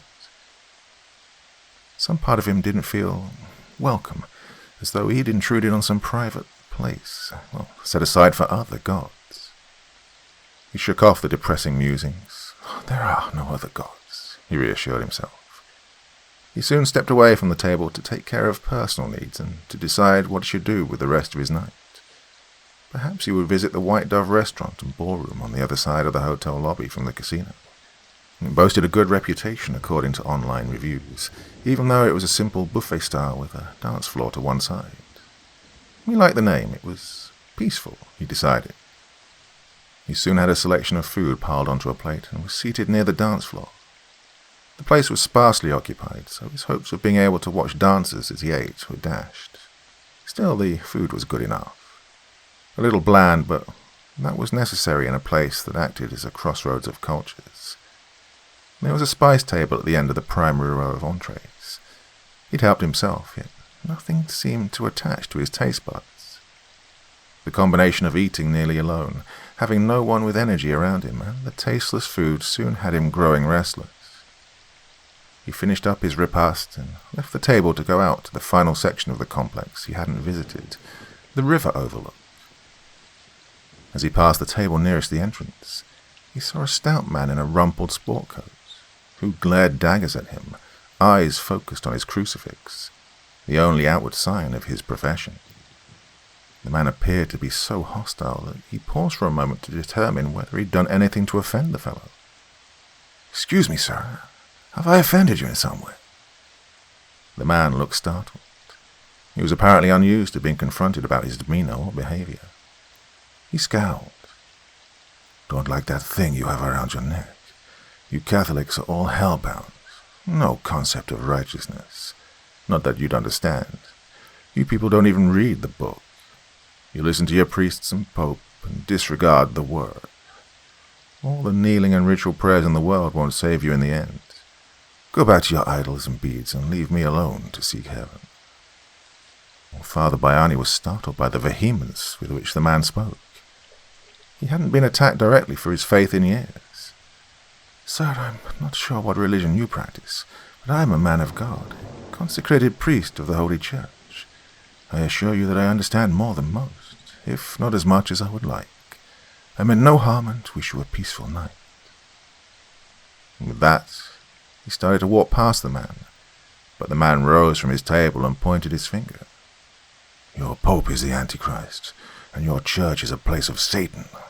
Look to the Bible for your salvation before it's too late."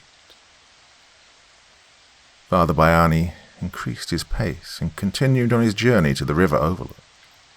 He would need the peace and tranquility that nature and the sound of flowing water would provide to settle his roiling mind.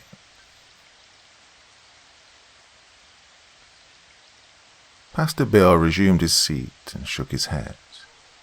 "A fool doesn't know that he's risking his soul caught in damnation." He'd had a bad run at the tables over at the casino. His denomination frowned on games of chance, but Well, he'd needed the money. One of his congregation had come up pregnant, and they had to get it resolved before the 3-month deadline for abortions. He knew that if his wife found out about Carmen, and she'd divorce him, he was here to break every major rule that he professed to hold dear each week. His plan for quick money had failed, so he'd visited the bar. Now he hoped that eating would guide him back to sobriety. He had to think of another plan. Seeing that priest had annoyed him. Had he not been inebriated, he would never have said what he did, nor stared so rudely in the first place. Yet he wanted someone on whom to vent the anger he felt, that arose from fear, and he'd always disliked the papists. If his wife divorced him, if the scandal involving the woman who cleaned the church all week and then occupied the back pew every Sunday ever broke, he'd lose his ministry, his livelihood. His degree in theology would be worthless. He might be able to get a job teaching at some secular school, but most would not hire fervent Christians like himself. He stared dejectedly at his plate of food that had contained more spice and flavors than he liked. A shadow passed in his periphery. It was low-slung and blurred just a bit as it loped along the wall. He thought he heard an odd laugh, somewhere between human and canine. Maybe a little like a hyena might sound, or so he imagined. There was a manic quality to the laughter. A jest that was on him so that only the other entity knew what it was. It was the wicked laughter of children at play, who decided to target a fat kid with glasses. A kid whose parents had been abusive addicts, but who later got right through religious-based recovery programs. Their faith had led him to his own, but he'd never really lost those early traumas of being unaccepted by his peers and being beaten by people who later professed faith above all. A mocking whine, definitely doggish, his now sobering consciousness informed him. Something was making fun of him, teasing him from the shadows. He looked around for staff members or other customers, but found himself alone. The dining area and the dance floor were deserted. It was odd. There was almost always someone at the buffet service tables. He looked over to the kitchen doors in hopes that one of the employees would burst through with a fresh serving of chicken wings or whatever tray had been emptied. He saw dark figures move past the cloudy, round windows on the swinging doors and temporarily occlude the bright kitchen lights within. But they were indistinct blobs and appeared to be focused on tasks of their own choosing rather than service of his needs. He stood and realized that he was more intoxicated than he'd thought. He immediately resumed his seat and bent forward to regain his balance and bearings, and to swallow his rising gorge. When he sat up again, a dark, shaggy form perched in the chair across from him.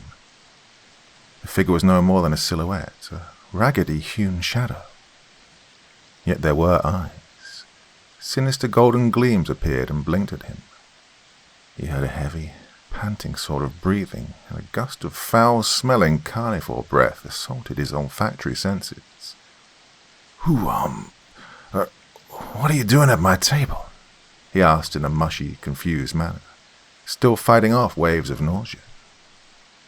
But his impression was that the being smiled at him, a gaping, lolling smile with a tongue dangling out to one side and sharp canines gleaming. I thought I'd check on you, my righteous friend. You seem to be upset, unhappy. You nipped and barked at that other person who shares your faith. I thought perhaps there was a deeper concern preying on your conscience. And Pastor Bill had tried to force himself to think through what this person had said to him. Likely some hippy-dippy weirdo. That guy's a Catholic priest. We're nowhere near the same religion. Once more he heard the chortling laughter that was now very clear. I'm sure you think it's different. Those of his specific religion came to these lands many years ago. They were the first of you Christians to arrive. The rest have been simple variations on a theme. The problems began when your co-religionists assumed that only your God exists, and all of the local gods and spirits were instead demons and dark powers. Instead of trying to show that yours is a better way, you Christians insisted that yours is the only way. You've forgotten that in ancient times, people held true to deities who were attached to local communities or to the land and features around them, geographically and ethnically relevant. You have gone from subsuming and incorporating older gods as angels and saints to demonizing them, and now in your hubris to denying them altogether. He shook his head. Too bad, really. It creates an adversarial relationship. He chuckled at some joke that Pastor Bill was still too drunk to comprehend. Pastor Bill had grown increasingly fearful as the voice intoned its philosophies. He wanted to refute that voice, to deny its very existence. Yet he feared its wrath more than anything he'd ever feared, even the fires of hell. Instead of making a stand and arguing his faith, he staggered to his feet and ran, stumbled blindly toward the kitchen and the pale, ghostly figures within. Surely someone within would save him. The sardonic laughter chortled after him and chased him into the two bright lights, descending into the yips and yowls of Coyote, even as the door swung shut behind him. He looked around at the glowing white figures who halted in their various progresses to stare at him. Their eyes.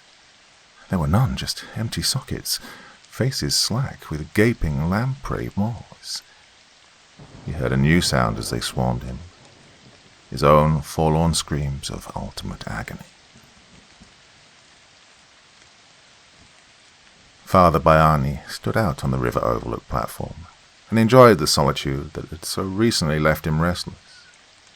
There were plenty of noises out across the flowing torrent. The water itself as it passed over hidden objects, fish as they leapt from its embrace to kiss the night air, frogs and insects, and the warbling, mournful sounds of a loon, and the soft sigh of the wind as it passed through the verdant landscape. This is much more peaceful than the white dove, he thought. He had some trouble shaking off ruminations on the verbal assault from the strange, possibly drunken man in the restaurant. He decided that he'd pray for the man, that he would one day soon find the true faith. Sometimes that was all one could do for the short-sighted. He heard a deep, coughing hiss out in the dark. He was startled, but quickly realized that it was an American alligator, cousin to the creatures he'd observed in many places around the planet. He was truly content, at one with nature in all her glory, in all the natural splendor of creation. He immediately corrected himself. A sound impinged on his senses as it slowly rose and obscured the others. It was a lapping sound at first, more like ocean waves on a beach than the banks of a river. Waves at cross purposes to the flow of the river slapped at the base of the platform. Soon the sounds evolved into splashes, as if something very large was approaching the river overlook platform. He leaned over the rail to have a closer look. Perhaps it was a large water creature or a boat. Maybe a gator, as the locals call the big reptiles. He peered down at the dim, rippling surface below. At first he was unable to discern anything but small reflections on the water as it swirled and lapped. Then, from below the surface, he spotted an eye, a much too large eye. It glowed from within the sickly luminescence akin to that produced by deep-growing fungi. As he stared in horror, he saw a mouth gape below the eye, an enormous frog-like opening with no teeth but serrated lips, like some monstrous catfish. As he stared, too much in shock to act, he suddenly felt his body wrapped in strong, leprous flesh, and he quickly lost his ability to breathe. The last sight he saw before he plunged over the safety rail was the thin, grey, first light of dawn. Chief Harry Whitehorse gazed around at his fellow chiefs and shamans from the various local tribes. So, are the Dark Ones satisfied once again? Have they sated their appetites on strangers so that our peoples will be safe for another year? Affirmative rumbles muttered around the conference room. Red Wolf, a shaman, spoke from near the back row. They are not only satisfied, but Coyote assures us that their prey people will not be linked with our premises or other business operations. Most of the fresh mutters sounded pleased, But old Harry had to ask, can we trust him? Chortling laughter sounded throughout the conference room and ascended into thunderous yips and howls of hysterical glee.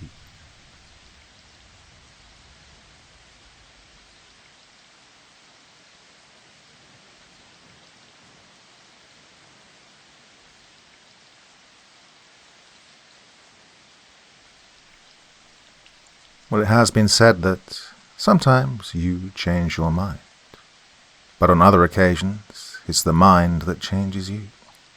Now, a word of caution about tonight's tale. Although a work of fiction, it uses allegory to discuss some pretty upsetting everyday occurrences and feelings that we all have. If that sounds like something that might bother you, then tonight's story may not be your cup of tea.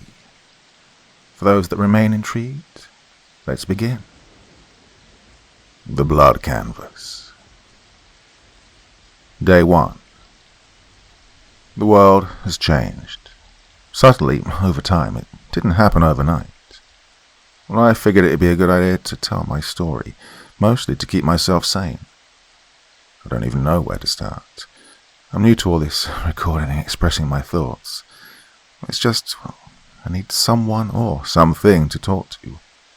I need someone to understand the hell I've found myself in. The sun went out yesterday, turned into a ball of grey, cloaking the world in hues of black and white. Even my own skin has taken on a lovely shade of pale white. Not that it's much different than the previous shades. It's better even. Now I feel just like everyone else. Let's talk about everyone else. They're gone. They've been replaced by unthinking shelves of their former selves. It was rather distressing at first, watching my friends, no, peers, don't have friends, watching them slowly change. I'd say they withered away, but if my lackluster parents ever taught me anything, it was not to lie. And so I won't lie. They didn't wither, they grew. Their arms grew down to their feet, and their bodies lost all of their fat and hair. Their skin sagged due to the lost fat at first, but then slowly grew and stretched slightly across their bodies, turned bleach white in the process. The face in particular had an interesting reaction. The skin grew over their mouths, ears and noses, leaving 2 unblinking eyes and a skinny hunk of flesh masquerading as a body. Well, they're naked too. I'm not sure why. They lack any sexual organs, as if they've reverted to an asexual state. They just refuse to wear clothes. Well, maybe it's a form of evolution. Maybe they no longer require clothing. Maybe it's supposed to mean something. Or maybe they just want to fuck with me. I've always wondered how they sustain themselves due to their lack of a mouth, or how they communicate with each other. I don't think they can do either. I've never witnessed it. Nope, they just go about their former daily routines, unthinking and unblinking. They don't usually show any malicious or hostile intent. They're just content to go on with their lives. They do get upset when I break my routine, though, so I go about it whenever I'm in their presence. I've taken to calling them drones. I believe it fits the figure quite nicely. When I first noticed the change, I was understandably panicked. I'd walked downstairs, expecting to see my mother and sister eating breakfast, but instead found 2 drones in their place. I screamed and ran, only to see 2 more crawl from separate doorways and just stare at me. It dawned on me that this must have been my former family, and I rushed to a mirror. To my horror, I was still the same person, and now I'm an outcast, the only normal human awash in a sea of brainless husks. So it's not that different than the previous world. Of course, that's not all that's changed. The ground has turned to flesh, literally. That's the best way to describe it. The ground is now pale flesh, matching the colour of my skin. I first noticed when I stepped outside and surprisingly found myself sinking into the ground, as if I was wading through mush. Upon closer examination, I found it to be rather warm and firm, yet it still easily tore. I cut it, the ground, not my skin. Can't imagine doing that. Well, in an attempt to dig down and to see what lies beneath the skin. It bled, and the blood was actually red. That's the only other colour I've seen besides white and black. I figured it had some significance, so I found a shovel and dug into the ground even more. It was like striking a geyser. Crimson blood spurted from the wound, covering the surrounding area. I couldn't go very deep. The skin's just the surface. There's a network of something down there, but I can't penetrate the surface. Nor do I have reason to. There's no possibility of escape. I've taken to calling this world the blood canvas, as blood is the only thing that has colour anymore in this world of black and grey. My digging did draw the attention of a good amount of drones. Who they were formerly and what they were doing near my home, I have no idea. They surrounded me, and I had the choice to either fight them off or run. I ran. I'm a coward, always have been. I ran from my problems before, and I continue to run from them now. Old habits die hard. Oh God, I'm trapped here. As I mentioned earlier, I'm stuck in a routine from my former life. I wake up, go to school. Yes, I still go to school. It's somewhat humorous. A bunch of drones and I sit in a classroom, sitting silently, staring straight ahead. Still not any different from the old world. Come home, go to bed at a reasonable hour. The whole thing's a farce. I gain absolutely nothing from the experience, and the drones seem not to care the least when I'm following it. But heaven forbid I break my routine for just a minute. That's when things get interesting. If I do one thing out of the ordinary from my past life, the previously harmless drones will gather around and swarm me. They'll stare at me, eyes open wide, their entire bodies twitching and vibrating.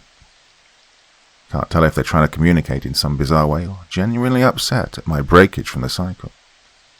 One time I tried walking towards one to coax a reaction from it, but the whole crowd shifted around me, so I was always the centre of attention.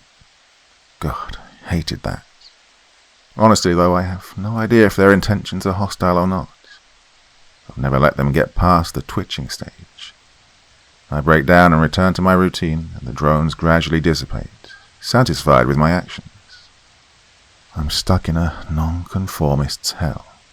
Christ, I sound like every edgy teen out there. Well, that's what I thought this place was at first. A form of purgatory designed to punish me by forcing me through the old world's daily cycle. But purgatory would have a reason for being, right? There is no purpose of the blood canvas, no reason for being here. Day 2.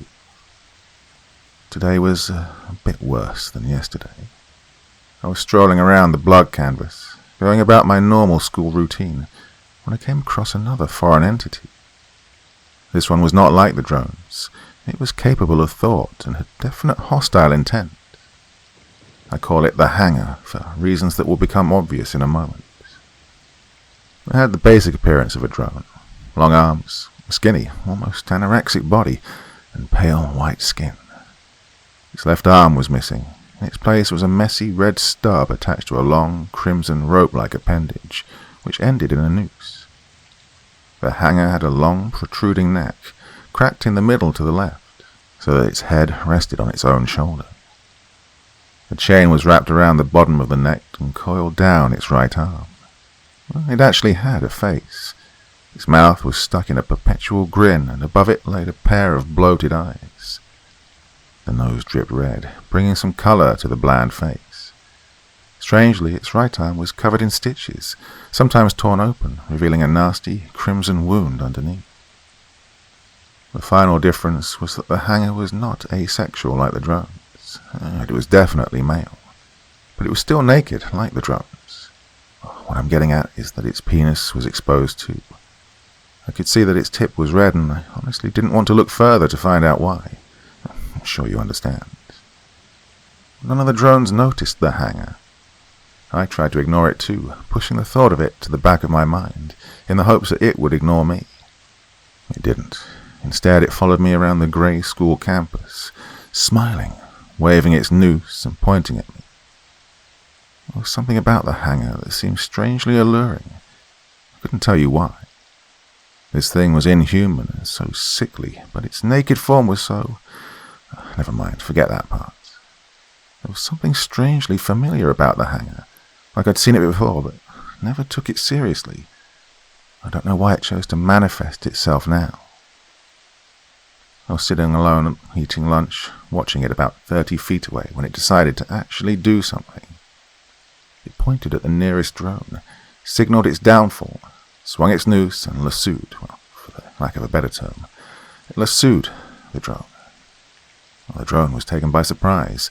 The noose tightened around its neck and the drone began to panic, making a loud, muffled sound, of which I assume was a scream. The hanger dragged the drone by its neck to a tree with surprising strength. The noose looked decaying and frayed, hardly stable, and grabbed the drone's twitching head with its free hand. The hanger then threw the drone over a low, yet stable branch, acting as a pulley. The drone began to rise, making a louder sound and clawing at the noose around its neck. Well, I just sat and watched the poor drone get lynched. Streaks of red flowed from the drone's neck. I assumed the hanger's noose was barbed or something. It was horrifying, yet strangely beautiful, watching the red flow into the white blankness of the world. I didn't have time to admire the queer beauty of the scene. The hanger waited until the drone was silent and dangling, released it, and began walking towards me. Now, I'd been reasonably calm watching the drone get hung. After all, it was a brainless shell, brought back to reality seconds too late. But the thought of me being lynched flooded my mind with fear and panic. I'd waited too long. The hanger was closing in. I'd been sitting on what was previously a patch of grass, now turned to flesh. Well, the flesh ground was unavoidable. I found grass flesh to be softer than the hardened flesh that replaced the concrete. I got up to run. My shoe dug too much into the flesh and I ended up falling and tearing a patch into the ground. Fresh crimson oozed slowly out of the ground's wound, and the hanger stopped its advance to ponder this new development. I was still on the ground, in pain, realizing that I'd skinned my knee and was bleeding. The hanger was above me, its ankles now tinted red as it stood in the ground's wound. I began to sense a feeling of pure joy, not joy, acceptance. I realized how strange that sounds, but it was still true nonetheless. The pain of this world and the previous world would finally be over. My salvation was finally at hand. I accepted my fate and waited for the cold, rough noose to close around my neck. Choking to death wasn't my primary choice of death, but it would suffice. Well, obviously it never came, since we're both here right now. No, the hanger decided that it didn't like something about me. I looked up as it stood over me. Its pale, naked body reeked of decomposition. I got a better view of the creature, not that I really wanted to. Its skin was rougher than that of the drone's. Some patches had rotted away entirely, leaving a mess of black and grey in their place. Hair grew in patches all over its body. Some areas natural, some unnatural. Blood was dripping onto the ground in front of me. I forced myself to see why. The head of its genitals was cut down the middle, causing the red splotch I'd seen earlier, and now it was dripping before me. It too was covered in stitches like its arm. Some were also torn open. Looking back on it, the image is still unnerving and makes me question my own sexuality. I know, we'll talk about that at a later day, as it probably has something to do with this whole situation, but right now, I just want to talk about this beast. I cringed, waiting for the hanger to make its move. Instead, it stood there staring at me. The perpetual grin began to fade, replaced by a look of horror. I looked at its crooked face and tried to follow its eyes. It appeared to be staring at the wound on my knee, as if afraid of it. A peculiar thought entered my head. It feared my blood. Well, this was the only conclusion. I'd surely have been hung by now if not for the sudden shock of pain and the aftermath. The hanger began to back away as more of the red flowed from my knee, and I began to grow more confident. I'd finally found my defense, in the form of my own flesh. Why this was, I still have no idea. It makes no sense, really. Then again, nothing makes sense in this world. Still, with this new knowledge, I dug my fingers into my wound and began to tear, ripping the scratch apart and allowing more blood to flow through. And actually, the pain was already fading, replaced by a feeling of elation and power. The hangar was a good distance away.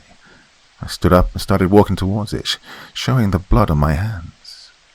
Drones, too, began to mass around us, glancing back and forth between us two. They made no move, instead choosing to simply stare. Interestingly, they didn't show any remorse towards their fellow drone that lay suffocated behind them. I suppose they don't have any feelings for one another, unless united against a common cause. I started walking towards the hangar, and it let out a shriek, its mouth now fully agape. And then it ran, as simple as that. It was afraid of my blood. Well, for some reason, I have no desire to question why, and had fled the premise. I returned to my spot of sitting and resumed eating lunch, satisfied that I was safe for the time being. When lunchtime was up, I walked over to where the drone had been hung and examined its corpse. Its eyes were now shut, creating a face of pure flesh. I could see the spiral of red around its neck and saw that it indeed had come from multiple holes in its neck. I left it there. Some other drone would surely come upon it and clean it up. I haven't seen the hangar since. It's probably too afraid to show its face now. But why be afraid of blood? Obviously, blood is important in this world. It's the only thing that has colour. Fascinating. Utterly fascinating. Well, perhaps I'll collect more from the flesh ground and study it. Away from the drones, of course. That's the other thing. The drones are hiding something. I know it. Maybe they're like a hive mind or something. There's just something off about them. More so than the fact that they're walking sculptures of skin. No, I don't want to discuss this any further. It's been a long, tiring day, and we can talk tomorrow. Day 3. I know what you're thinking, but no. I want to talk about another event like yesterday. Trust me, it does wonders to get this out of my head. I come downstairs for breakfast, expecting to see the drones of my former family members waiting for me. Instead, I saw a large, bloated mass rummaging through the kitchen drawers. I didn't react to my presence at first. I knew that this thing was hostile. The hangar had been the only unique thing in the world so far, and this thing was on course with how disgusting it was. So I grabbed a knife off the kitchen counter and started walking towards the mass, which I saw to resemble an incredibly obese and disfigured person. It stood on 2 legs and was bent over, looking through the shelves, its buttocks shoved straight in the air towards me. It wasn't a pretty sight. This thing was fat, inhuman, and I swear I could see its skin occasionally ripple and gurgle, as if something moved beneath it. There were no red or dark spots that I could see. The thing had bleached white skin. It reeked of foul-smelling chemicals, which began to burn at my eyes as I got closer. And then it turned around, catching me mid-stride and revealing its, or I guess her, full self. To call this thing a her would be an insult to my gender, so I'll refer to it as the Burned. That's what I noticed first. The burn marks on its bulging throat, dark spots of black that would constantly bubble and boil, like a constant chemical reaction. The Burned was less like a drone than the hangar was. It was the size of 3 drones rolled together and mashed into a ball. It had short, stubby limbs instead of long, limp arms. They protruded out and seemed to be mainly there to maintain balance. Looking back on it, the Burned made a great antithesis to the hangar. It too had a face, or at least part of one. I couldn't see its eyes, instead seeing 2 shrunken sockets that extended deep into the creature's head. It had long dark hair that hadn't been cut in some time, but it nearly fell to the floor. The most defining feature of the face was the Burned's mouth. It was simply a wide slit cut across the entire face, with a slight grin to it. A constant liquid drool emanated from within, the colour white, nearly matching the bleached colour of the skin. I could hear the liquid sloshing around, and when the Burned opened its mouth to breathe, I could see the liquid being stored in it. The Burned would occasionally try to swallow down the liquid, but to no avail. It would instead vomit it back up to the floor. I could smell the fumes from its breath as it moved towards me. As I mentioned, the Burned's neck had severe burn marks and the skin had begun to peel away, revealing a hint of red underneath. The neck mimicked the rest of the creature, short, fat, and constantly shifting. The liquid it had been attempting to swallow leaked out of a series of small pores around its neck, further speeding up the chemical burning process. The burned was naked, just like every other creature in this world. I'm the only person with enough decency to not expose myself. Its breasts were large, swollen, and the skin was beginning to fall off in places where the chemical liquids had flown downwards. Its body was mutated, rippling every few seconds and bubbling violently when exposed to direct contact with the liquid. Well, thankfully, the burn's fat covered most of her lower body. Hair grew in seemingly random patches, as it did with the hanger, primarily on the arms and in the nether regions. I saw no patches of red around its body, save for a small puddle that formed beneath it. When it saw me with my knife, it opened its mouth in some attempt to communicate. A low, guttural moan, letting the liquid splash on the ground before me. It advanced to me slowly.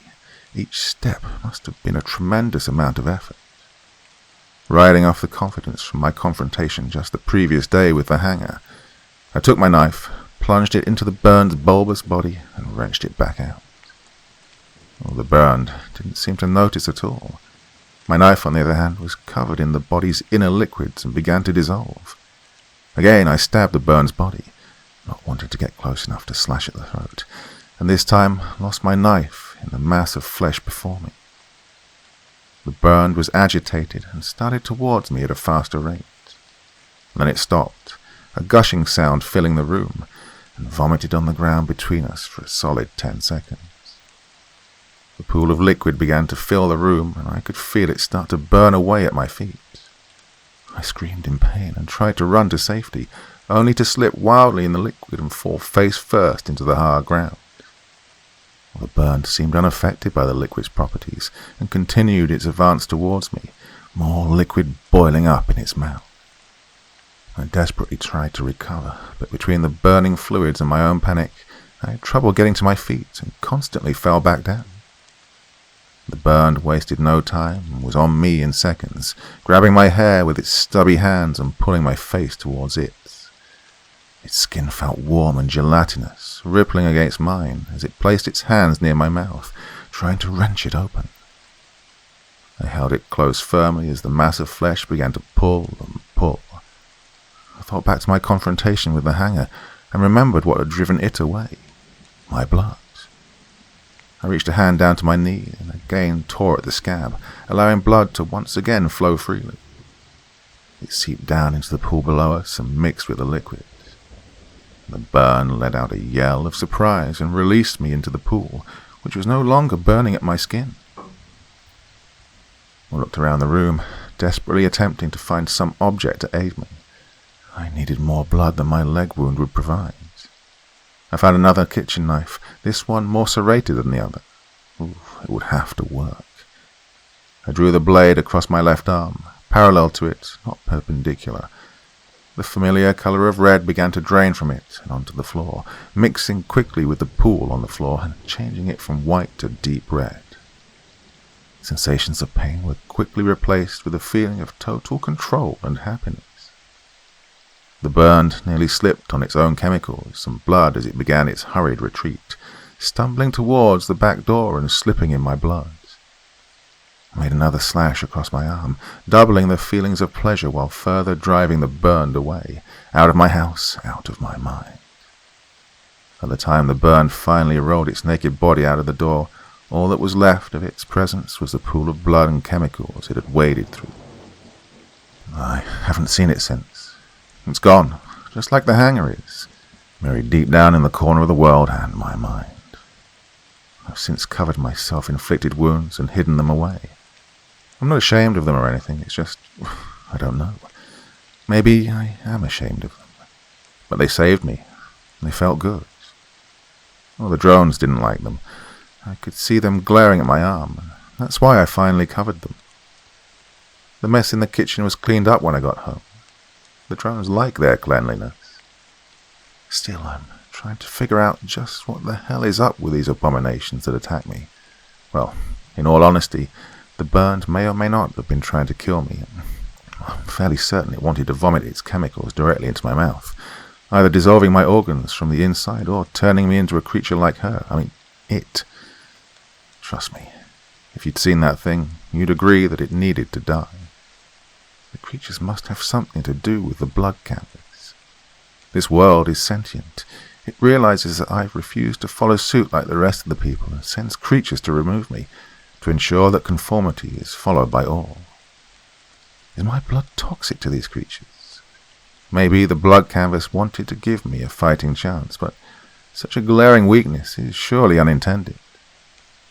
I'm not dead. That's all I can ask for anymore in this cruel, cruel world. Yes, I'm done for the day. Day 4. Nothing attacked me today, but I still thought it'd be beneficial to get these thoughts out of my head. Let's talk about the old world. I don't even know what to think about it. I keep contradicting myself when I do. I mean, yeah, it was full of colour and happiness, but at the same time, well, no, it wasn't. I hated the old world.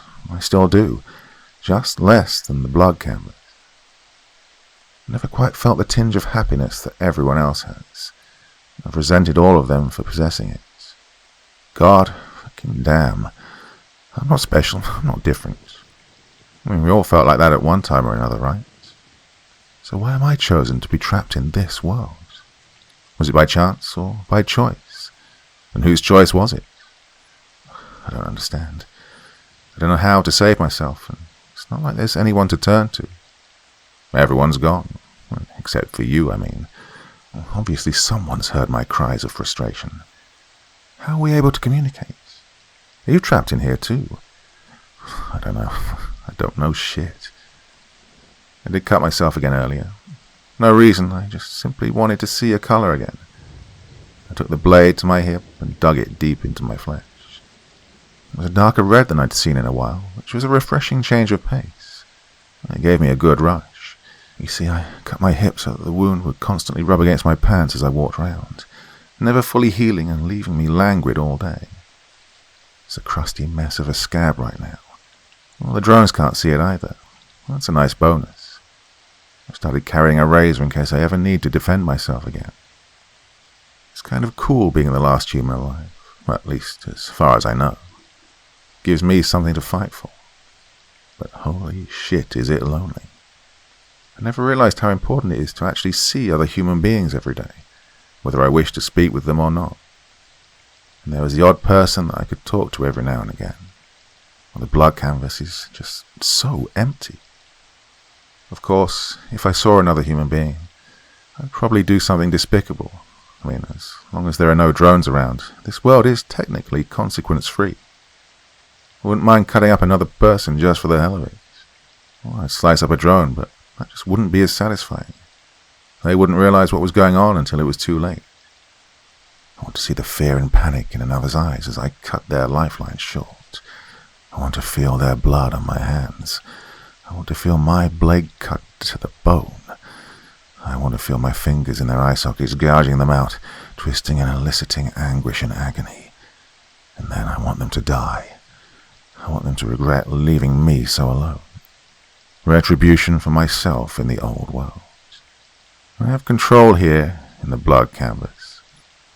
Oh, Christ, that sounds really awful. I don't mean it. Look, sorry, I got a bit carried away. God, I hate thinking like that. Really, I do. Sometimes I get flashes back to my old life. Yeah, I suppose I've buried that enough, but come on, I'm stuck in another world. You can hardly blame me. I don't know what was worse, my peers at school or my parents at home. Sure, it's one thing to have everyone stare at you and call you a whore or slut behind your back, or to your face if they're feeling particularly brave. But it's another to come home and hear your parents discussing their misguided child and trying to fix you. Oh, I'm not a social person.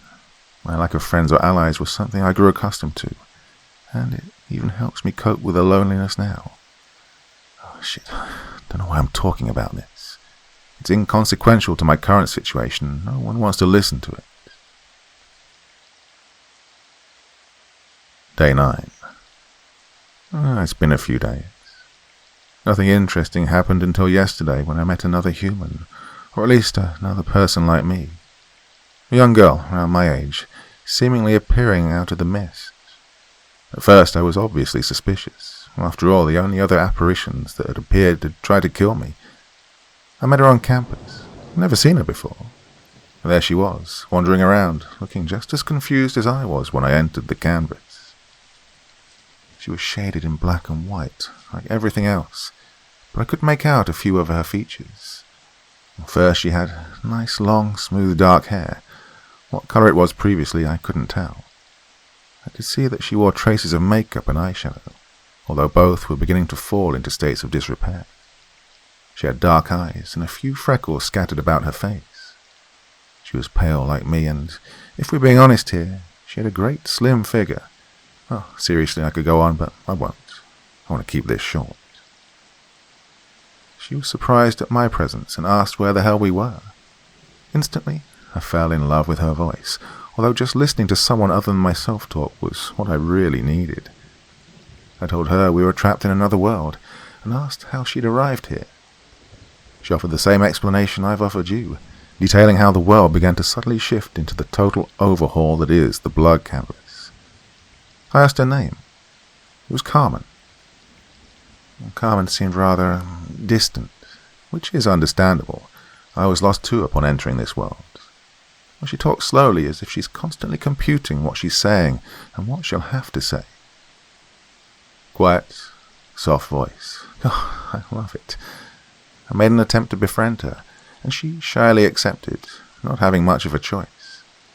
After all, we're still alone in some strange level of purgatory. That's why I want to keep this short. She's coming over to hang out soon. I don't even know what to talk about. I haven't had a conversation in weeks. She doesn't seem interested in talking about the blood canvas. Well, I haven't told her my official name for it yet. Instead, choosing to focus on the old world, which is fine. I let her talk, and in turn I listen. Something no one else can do in this world. She told me she hasn't seen any strange creatures like the hanger or the burn. She did say she was afraid of the drones, though, mostly because of their eerie appearance. I don't blame her. The drones are getting a bit testier. They stare at me more now, more and more, especially when I'm with Carmen. She's the polar opposite of me. Positive, hopeful, kind, gentle, wispy, sociable, smart, funny, memorable, likable, good-looking, really good-looking, and not covered in self-inflicted wounds. It's amazing that she's here in the first place. I feel so at ease in her aura. And of course, that's a bad thing, and I need to constantly be alert. Still, good God, I've never felt this feeling before, and it feels so great. Better than the artificial bliss I created for myself earlier. Well, I haven't cut myself anymore since meeting her. Haven't needed to. Day 12. I'm going to ask her out. I realize how pointless and how strange it is, really. I'm not sure I'm really her type, if you catch my drift. Well, how pointless a gesture that is in a world like this, where we're the only two people remaining. But I still want to have the experience. And I feel it's the right choice. Giddy with excitement. Things are looking better. Literally, Carmen appears to glow. I can actually see tinges of colour emanating from her. The first was obviously red, but I swear I've seen glimpses of blue and green. Blue eyes. I swear she has blue eyes. I'm afraid to ask her. She doesn't like being reminded that she's trapped in this alternate dimension. Well, anything beats the black and white droll. The sun still burns bright, bleach white, and the ground is still flesh and bleeds, but damn it, my whole world has actually changed. I haven't seen any other hostile abominations, and neither has Carmen. It's like she keeps them away. Well, I'm not complaining. We've spent more and more time together, which makes sense, seeing as there's nothing else to do in this world. She tries to ignore it, tells herself it's just like the old world. It's not, but we don't acknowledge it. The drones are still acting strangely, at least when we're together anyways. All they do is stare at me. Actually, no, that's a lie. They only stare at me when I'm with Carmen. Alone, I'm invisible to them. I've since broken most of my routines to be closer to her. The drones haven't seemed to care as much as they should. Something's off with them. I just can't figure out what. Carmen's noticed it too. We've discussed the drones at length, trying to determine their purpose in this world. Well, the best we could come up with is that they must be integral somehow, vital to keeping it turning. Unthinking and unfeeling, put here with a single purpose. We've tried interacting with them, only to get no response but a glare. They're deaf to it all. This is going to be short. I need to see her again. I'm almost afraid that I'm beginning to rely on her. Well, almost. I don't mind that much. Don't quite know how I'm going to ask her. Well, I could do something spectacular. She wouldn't expect that. I don't know, but I'll let you know if it works. Day 13. It worked. Day 19. Color. It's back. I can't believe what I've been missing. Okay, it's not a total miracle. There's still some black and white, and the ground is still made of flesh, and the drones still roam about, but holy shit, I'm finally happy. Well, maybe I'm not happy, maybe I'm just not depressed anymore. Things are definitely looking up. Something I never thought possible. Well, I don't even know what to say here. I'm so good at bitching and complaining, not so much saying positive things, but I'm getting better. So's Carmen. It's nice to finally have a real friend, not to mention a girlfriend. I mean, sure, we were pushed together through necessity, but that's beside the point. God, she makes me feel so special, so noticed. She pays attention to me, and as much as I hate to admit it, I crave attention. She's happy right now, and by extension, so am I. Damn, I can't get over how nice it is to see colours other than black and white. But there is something strange going on. It's like the world's pushing back. It can't stand to see me happy. It craves my blood. I know it does. I've felt the urge many, many times. But I haven't cut myself since meeting Carmen, and that's a huge step forward. Still carry a razor though, just in case. God knows what's out there. And we talked about the possibility of leaving, going off to start a new life, see if there are any others out there. But we're still stuck here, like we've unfinished business to take care of. So we both agreed to stick around a bit longer and see what happens. Well, she's coming up later. I think we're going to take a nice walk down to the park. There's a bridge overlooking a nearby river. Carmen says you can see the blue in it. Honestly, I just want to be with her. I'm happy wherever we go. Not that there's many places left. She refuses to be near the drones any longer than need be, and the ground isn't exactly perfect for having a picnic. Oh, shit. This may be the last one. I've got nothing else really to say. The blood canvas is fading away, and I have a new view on life. Things are okay. Day 25. Fuck. I don't even know where to fucking start. Everything's fucked. I should have known something was wrong, that things would never go back to normal. It's the goddamn world. It doesn't want me to be content, and it won't let me be. Shit. Where do I start? Oh, this happened yesterday. I was just too upset to actually talk about it. We were out walking, Carmen and I, when I first noticed that the colour of this world had begun to fade again. That should have been the first sign that something was wrong, but I had my guard down. I wasn't ready. I was too happy, lacking the necessary depression that we all need to function. Well, we were out walking by one of our favourite spots, the bridge and river I mentioned a few days back, when Carmen decided we should stop and take in the surroundings. I agreed. It was a nice place to be. We were about 50 feet above a river, which roared and raged about, creating a fantastic ambience. Few drones ever permeated around this spot, making it all the more likeable. It was a nice, calm, serene scene. God, do I still remember it. There wasn't any colour. It was incredibly unusual. In fact, I was completely used to it. Still, it was marginally unsettling. But we were enjoying ourselves, leaning over the railing and talking. We were discussing the old world. I talked about how much I hated and almost preferred this world, while Carmen talked about how lonely she currently was and how she desired to find a way back. Then she started getting more descriptive, more literal. I'll reiterate the conversation to the best of my memory here. "How do you think we get back?" she asked. "Why would you want to go back? We have all the freedom in this world, and we have each other." "Oh, no, don't get me wrong. It's not you. I love being with you. It's just, I guess I miss my family, my friends. I miss the color and the warmth of the old world. The blood canvas is just so dark and disturbing. You're the only thing worth a damn here." "I never told you I called this place the blood canvas." "Oh, well, I mean, that's what I've been calling it, I guess. I mean, blood used to be the only living thing that brought color here. Well, until you showed up." "Until you showed up?" I wish we could just capture this moment forever. "Yeah, it's just..." "What's bothering you, Carmen?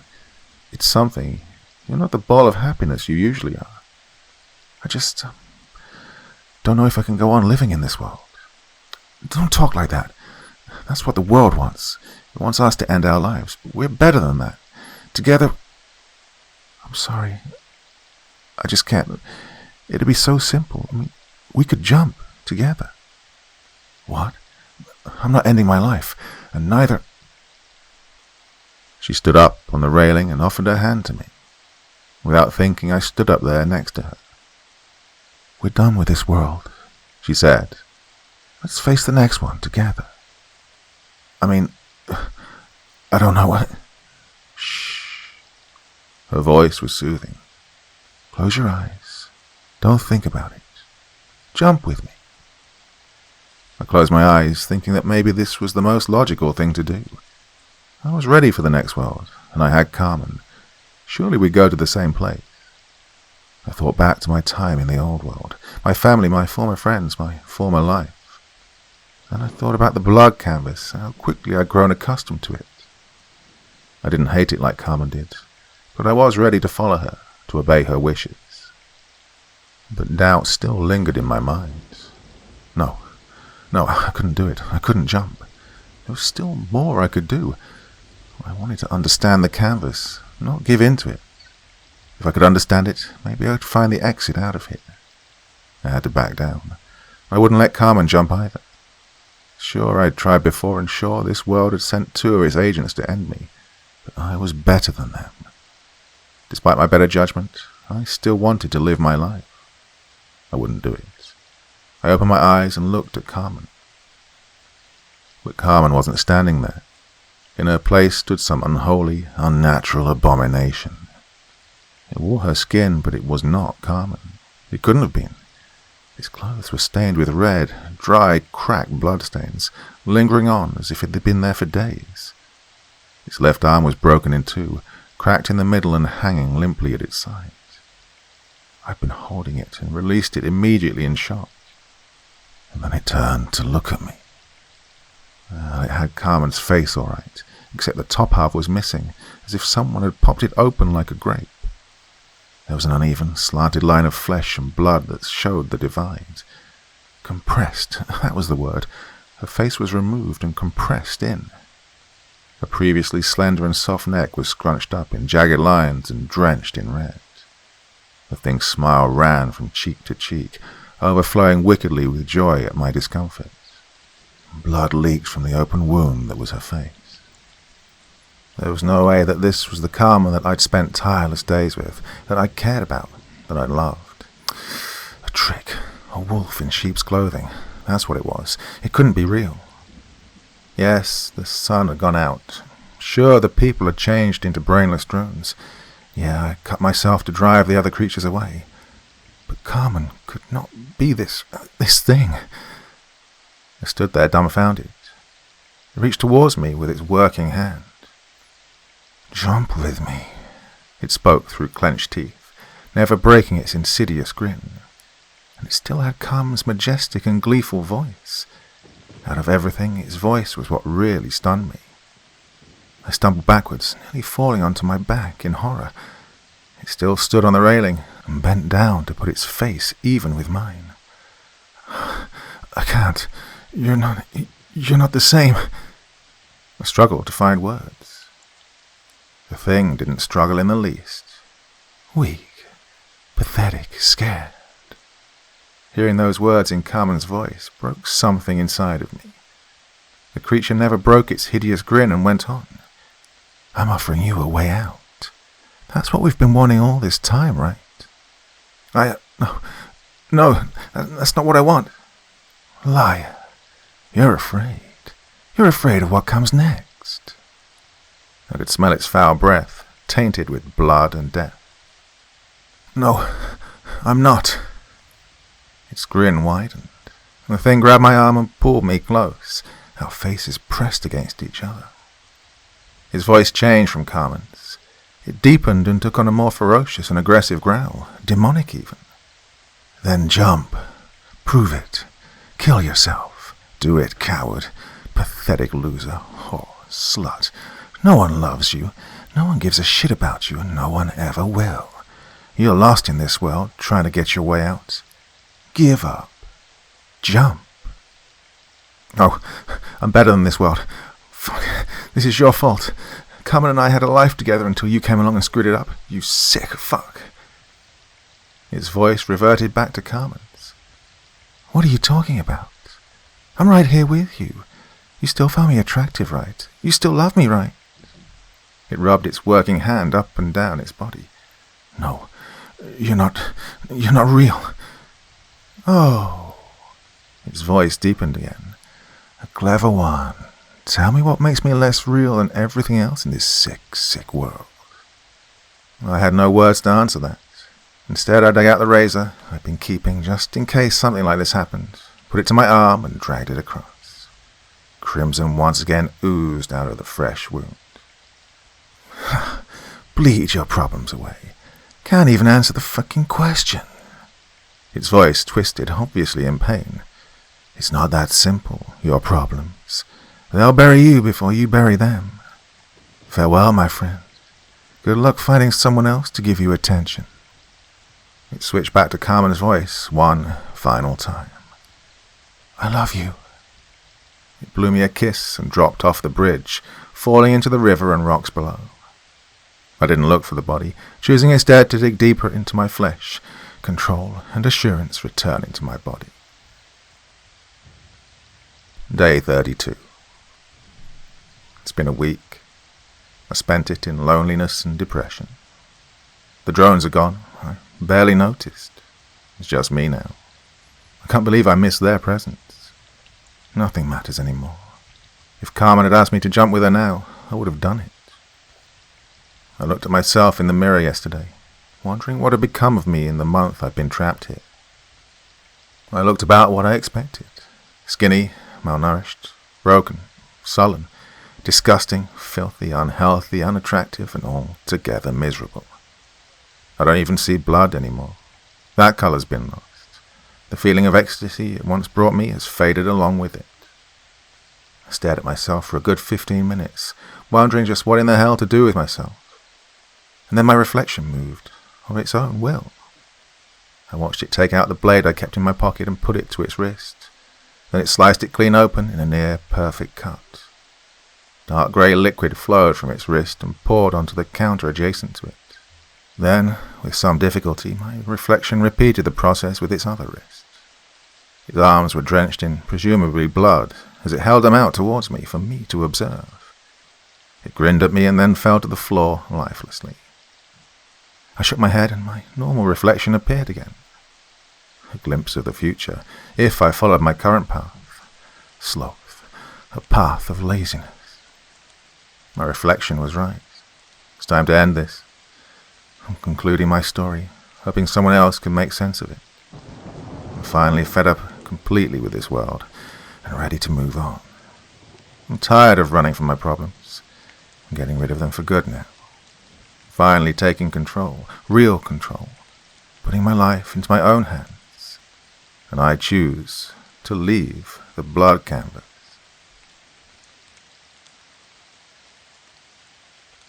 So, Doc, that's it. That ends my story for today's session. What do you think? Am I a crazy teenager or what? Well, it got a little dramatic at the end there, but overall I quite enjoyed it. It's been an interesting month, hasn't it? I certainly wouldn't use the word crazy. We all have our ways of coping with stress and difficulties in our lives. May I see your arms, please? Sure. My arm is my canvas, my blade, my brush. Together they make art. Aren't they beautiful? Indeed. Now I want you to realize that you can't punish yourself like this. We've talked about this numerous times. You know you can't keep hurting yourself like this. There are those that genuinely care about you. You've had a very troubling month. You're confused about your sexuality. You're alone. But you realize that you're winning the fight, correct? Every day you're still alive. You're winning that internal struggle of yours. And you're making progress. Don't forget that. Thank you. You're most welcome. Now let's talk some more about these creatures that caused you to punish yourself. What do you think that girl in the mirror represents? I told you. It's me if I keep doing this. So you realize that you can't keep doing this to yourself? Yes, that's what I said at the end. I want to leave this world. I'm going to listen to you. I need someone else to pull me out of the blood canvas. Well, I'm glad to hear that. First, we need a better way to deal with these punishments, these creatures. Oh, they're not punishments. What would you call them? Justifications.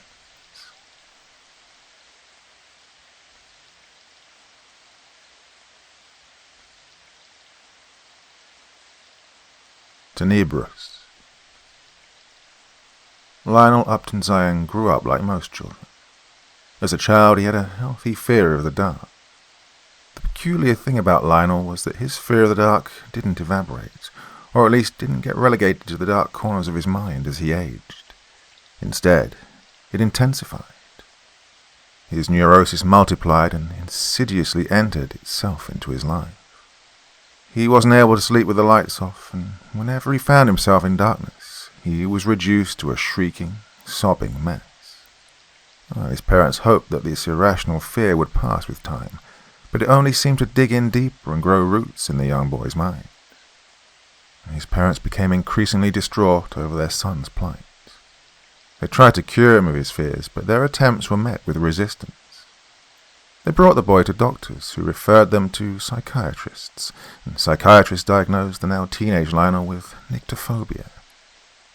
Pills were prescribed liberally to no effect, and talk therapy uncovered no secret traumas. One therapist was insistent that Lionel had been raped, but social services managed to dispel that theory.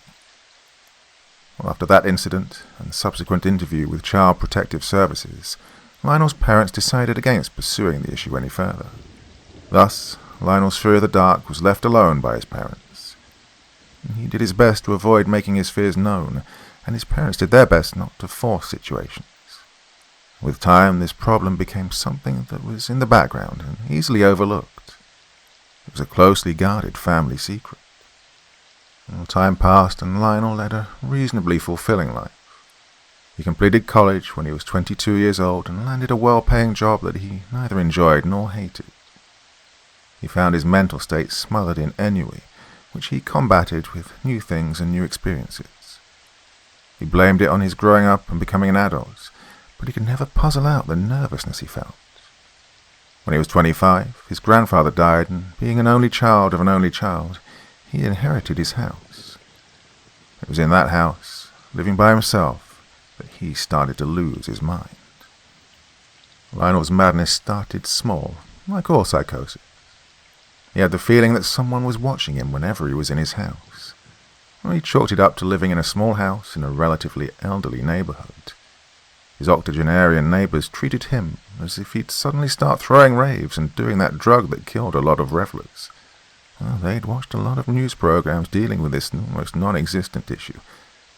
Lionel did not make a lot of friends among his neighbors, and instead chose solitude. When he wasn't working, he was alone.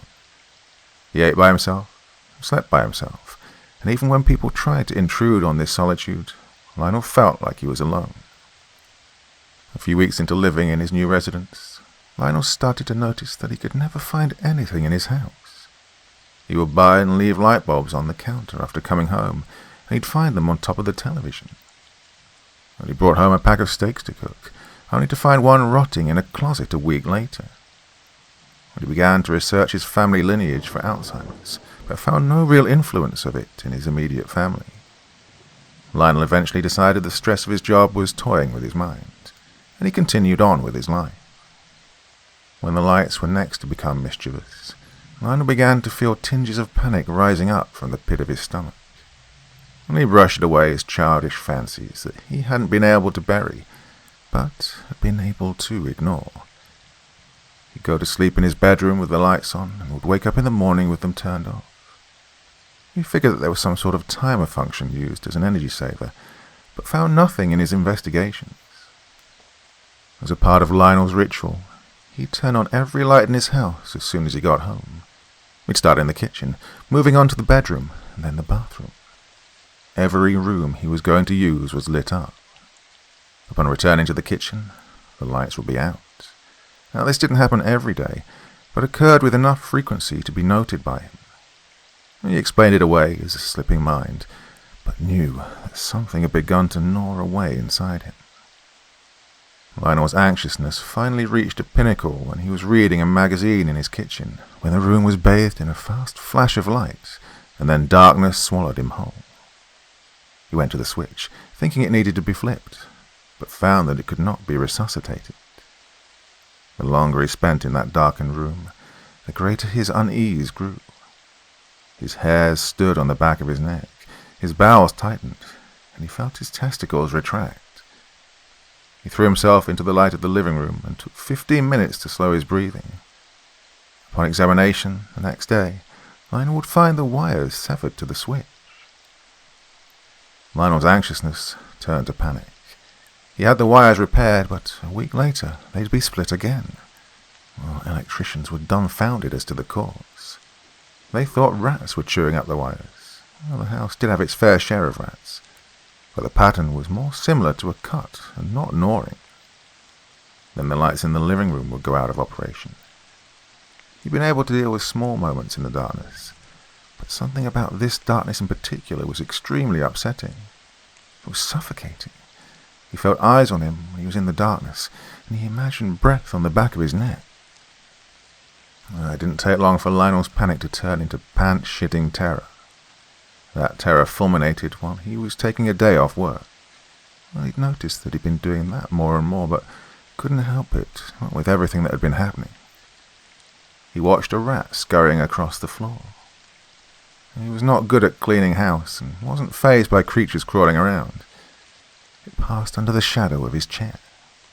A large squeak drew his attention to it. Now the rat had made it 5 bounds beyond the shadow when it reached the limit of his body. Lionel stared at the corpse in horror.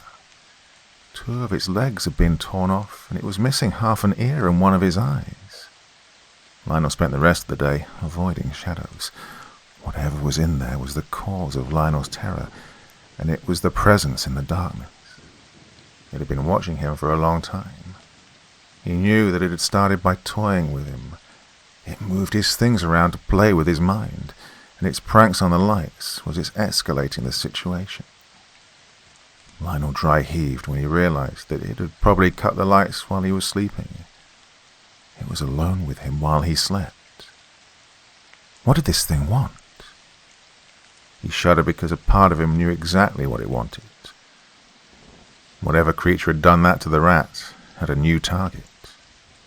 It wanted Lionel. He sought to escape the house, but knew before he'd even reached the door that it would be a fruitless struggle. The door was bathed in shadows, and Lionel could feel it there. It was waiting for him to stick out his hand and grope for the knob of the door so he could pull back a ragged and bloody stump. He knew that it wouldn't kill him. It would maim him. Whatever was in the shadows wanted to take its time with him. It had been playing with him for weeks, and now the game had reached its crescendo. Well, he wouldn't be taken so easily. Something told him that if he could make it to sunrise, that he'd be able to escape. The creature hid in the shadows, and if Lionel was right, when the sun rose, it would be left with nowhere to hide except where it hid during the day. He prayed to God it couldn't walk in the light. He just had to make it to 5 a.m. He had to avoid the dark for just a few hours. The sun was beginning to set, and before that could happen, he'd have to make sure he'd be ready to deal with this threat.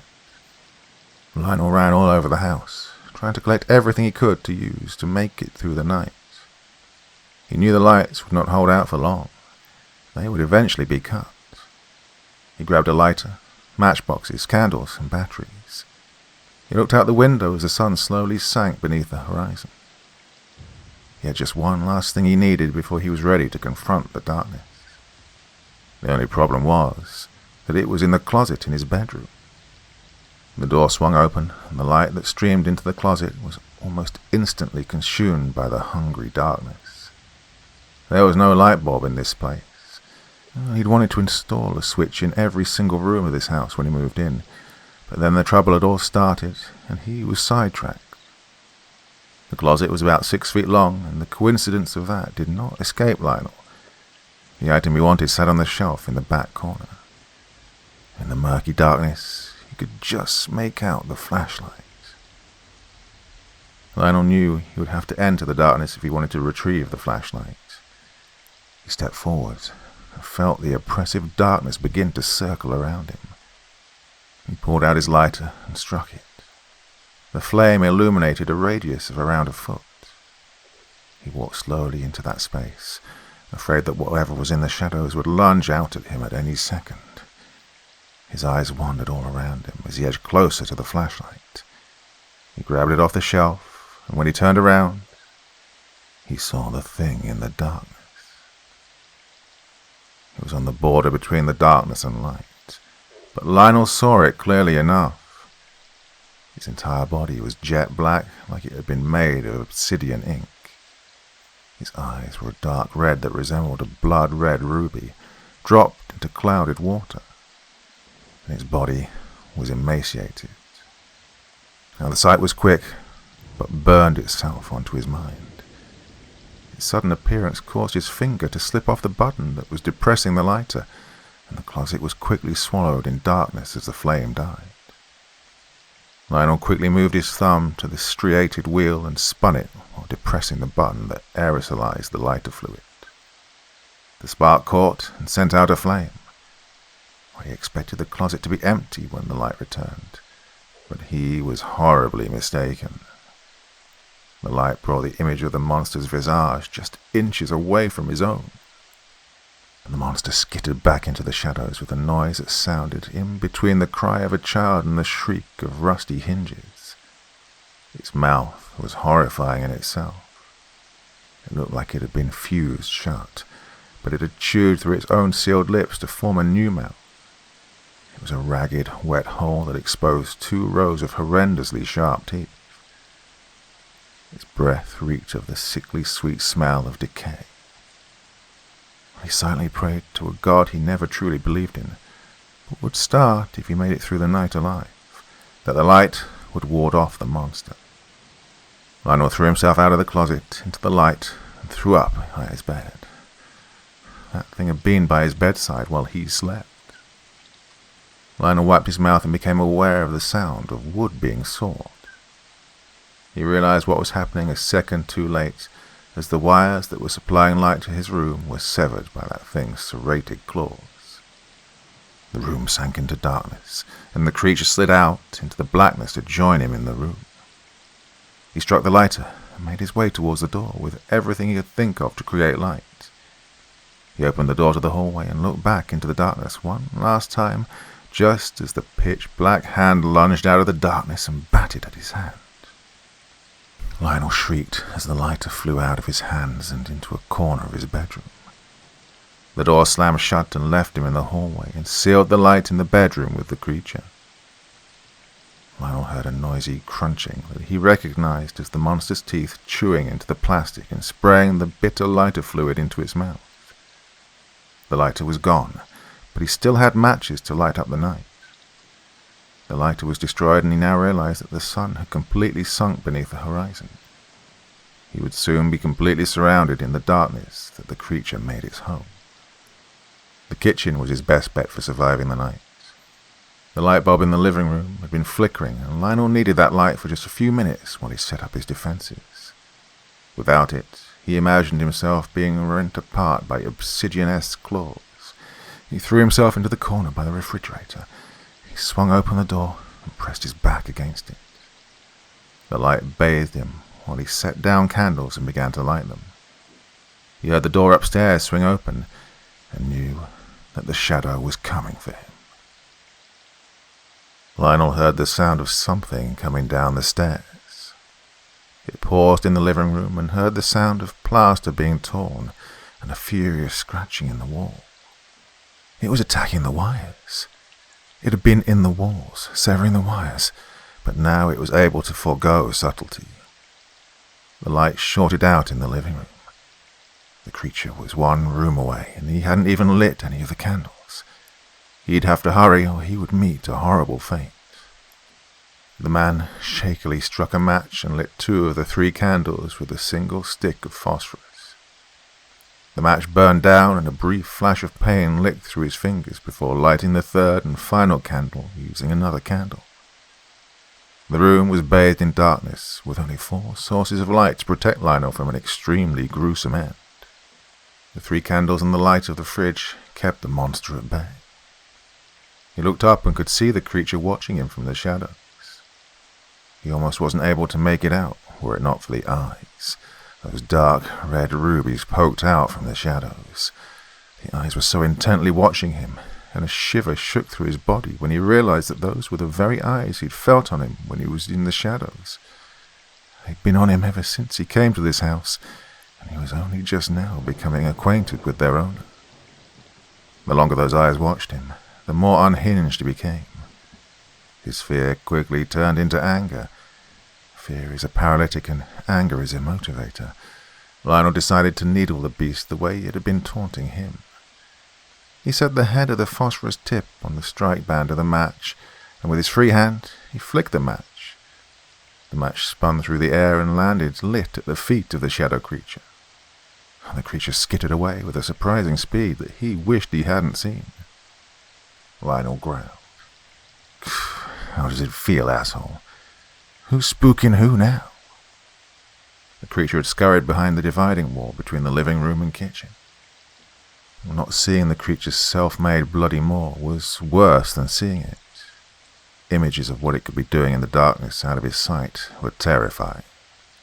It was probably behind the adjoining wall to the fridge, and deeply unsettled Lionel to think that it was only a few feet away from him. But what flustered him more was a sound emanating through the wall.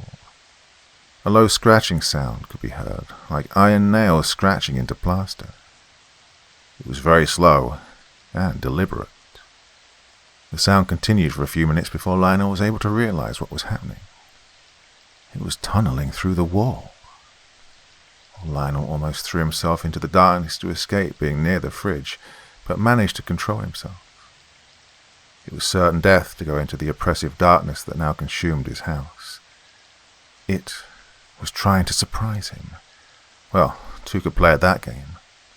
He stuffed the matches and flashlight into his pocket. He gathered the 3 candles in his hand and winced as the hot wax dripping down them went onto his knuckles. He peeked in between the crevice just in time to see a blackened hand reach through the newly made hole in the wall and unplug the fridge. Lionel's hiding place vanished into the darkness. The thing then lopped around the corner, intending to catch its prey unexpected, but instead moved right into the light radius of Lionel's candles. It shrieked inhumanely and skittered off into the darkness by the stairs near the front door. It enveloped itself in the shadows and looked out at him from its safety. He felt an insane drive within himself to push for the door and try to escape while the creature was in retreat by the stairs. He started forward, but something caught his eye in the alcove by the dividing wall between the kitchen and the living room. A set of blood-red ruby eyes. The creature was lying in wait just feet away, hidden by the dividing wall, looking to slip in behind him and catch him unaware. He whirled on it and shoved the candle in its face. The monster shielded its eyes from the light and sank against the wall. Lionel triumphantly pushed forward and was horrified at the response. The creature pushed itself back into the shadows and faded into them. It was able to become one with the darkness. There was no way he'd be able to escape that. Lionel retreated into the kitchen and found the thing waiting for him. It was perched on the counter. It had travelled behind him with such speed that Lionel almost completely lost hope in that instant. It watched him from the counter, perched like a gargoyle on top of an ancient cathedral. He drove the monster off the counter only to watch it meld back into the shadows once again. He sunk against the cooking unit, which was an oven and a stove top combined. He set the candles around him and took a second to calm himself. His heart was jackhammering in his chest, and he knew that if he survived this night, he'd shaved a few years off of it with the trauma of what he'd undergone. Lionel rested his head against the oven door and tried to calm himself. He repeated the mantra to himself over and over. He would either have a complete mental breakdown or a heart attack if he didn't do something. He smiled sardonically when he realized that maybe a relatively quick heart attack would spare him the horrors he'd endure if the thing got to him. "No, I'm going to survive. I'm going to survive. I am going to survive." He looped the words and repeated them ad nauseum, like they'd ward off the evil. Oh, the mantra helped in slowing his heart down, which had threatened to burst in his chest. His breathing slowed down and resumed to its normal rate. He hadn't realized how much sound he was making with his panicked breaths and repeated mantra until they stopped. As soon as the cacophony of his body had ceased was when he became aware of something that spiked his heart rate back up. A faint tapping, coming from inside the oven he was resting his head against. Lionel turned his head and looked into the eyes of the creature. It was inside the goddamn oven. It had crammed its body inside it like a freaking jack-in-the-box, and it looked out at him with its hungry, always exposed mouth that looked either like it was smiling or screaming. Well, his bladder released itself, and he wet himself, and a small part of him recalled that he hadn't pissed himself since he was 5 years old. He slapped at the oven knob and turned it on while hysterically shrieking. The creature faded away from inside the oven and materialized off in the shadows, away from Lionel's eyes. It was then that Lionel knew the full extent of its powers, and despair beset him. It could become one with the shadows, and it could teleport wherever there was darkness. It was the shadows, and he was surrounded by them. Well, if he'd had a gun, he would have put it in his mouth then. It didn't even cross his mind to attempt to shoot at the creature. He was that forlorn. He could run anywhere he liked, but the creature would be waiting for him at the end of his journey with its torn open jaws. And Lionel wept then, and knew that the tears would be spilling out onto his pants that were already urine-stained. Lionel didn't know how long he'd wept, or when he started to drift off. The last thing he could recall before drifting off to sleep was looking up at the clock, seeing that it was 1 o'clock. He dreamt of darkness and the sound of an old man endlessly muttering prayers that would do him no good. What woke him up was something he'd never experienced before. He felt something slowly moving through his hair. It started at the forehead and moved to the back of his head. It took him a second to place the sensation. The creature was stroking his head like a parent soothing a sleeping child. Lionel looked up into the creature's darkened eyes and snarling maw hanging from the ceiling, and he screamed. He lowered himself to the kitchen floor just as its hand tightened around a lock of hair and tried to pull him up into the darkness. He drove his feet into the drawers and locked his hands on the oven handle. The monster jerked hard upward, and he screamed in sharp pain as the creature parted a hank of hair away from his head. The creature poured the hair into its mouth and faded away into the darkness of the ceiling. Lionel's eyes shot around the room, frantically scanning for the fiend. It was now 4 o'clock. The sun was only a few hours away, but he knew that he would never make it. He wasn't sure if he'd even last another minute. The candles had almost completely melted away, which allowed the shadow to descend upon him. He clicked on the flashlight and waved it around the room. He continued scanning until he got the creature in his sights. He kept the monster in the focus of the flashlight. He gave a shriek and tried to flee the light, but Lionel tracked it. Its cries doubled as it fled the room. The thought dawned on him as he watched it take flight with a perverse glee. Was it as scared of the light as he was of the darkness? Was this its attempt to eliminate a monster that sought to bathe its world in light? Oh, fuck it, either way, he thought. Lionel shot across the room, praying he wouldn't be dragged into the darkness and that it hadn't got to it already. His hand reached the kitchen light switch and he flicked it on. A bright flash encompassed the room and Lionel whirled around just in time to see the monster's pained and shocked expression. It quickly faded away into darkness and moved to sever the wires for the room. He had only a few seconds and he had to enact his plan before the dark swallowed him. Lionel stuck his head in the oven and blew out the pilot light and turned the gas up to full. He lit the fire on the stove eye just as the room sank into blackness. Lionel swung his flashlight wildly around the kitchen as he sprinted for safety. He could hear the guttural growl of the fiend as it made its way towards him. He came to the fridge and tore the shelves out. He threw himself inside just as a hand raked across his back and tore 4 rivulets into him. He screamed out as pain blossomed in his back. He spun the flashlight one last time and drove the emaciated creature back. He slammed the fridge door shut and waited for the wrath of the gods to descend upon them in a fiery explosion. He sat huddled and cramped in that refrigerator for what felt like a century while the thing scratched and pulled at the door that he desperately tried to keep shut. Finally, a deafening explosion rocked the fridge and almost tipped it over. An unearthly shriek pierced the aftershock. Lionel waited half an hour before mustering up the courage to step outside into the wreckage that was once his kitchen, goaded by the increasing heat inside the cramped box. The kitchen looked exactly like a bomb had gone off in it. The wall joining with the oven was still burning, and the curtains were smouldering. The room had transformed into a furnace, but he didn't see any signs that the creature had survived the blast. And the kitchen was so ravaged that he could barely tell what anything was. It was all charred black and smoking. The fire alarm was going off when he could hear the sound of sirens off in the distance. Well, he'd have a lot of explaining to do to the fire department. Lionel looked out of the window. His clock was currently melting on the wall like a Salvador Dali painting. He knew that it was morning. He could see the outlines of the sun rising from behind the mountains. He'd survived. Lionel felt his body racked as laughter rolled through him like a wave. Tears welled up in his eyes as he battled the giddiness that swallowed him whole.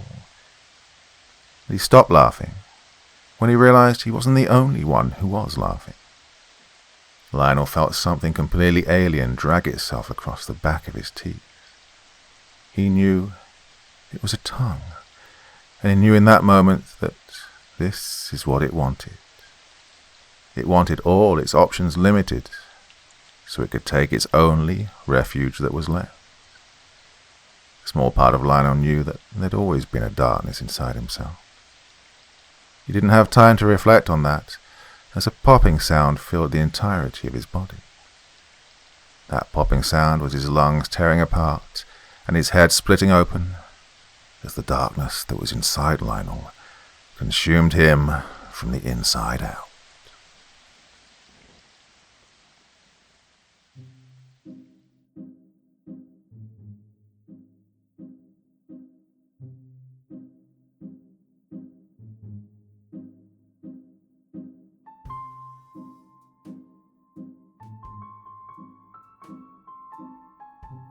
Thank you so much for taking the time to listen to this story today. It really means a lot to me and to the author of the story, of course. Well, if you want to know more about me, I'm pretty much everywhere on social media. You can find me on Facebook, Twitter, Instagram. You can download my music on SoundCloud. I've got a Patreon if you feel like. Throw me $1 or $2. Very much appreciated. And of course, on Reddit, I have a place where you can leave stories if you want me to read one that you've written. Well, hoping to see you all again very soon. Till then, sweet dreams. Bye-bye.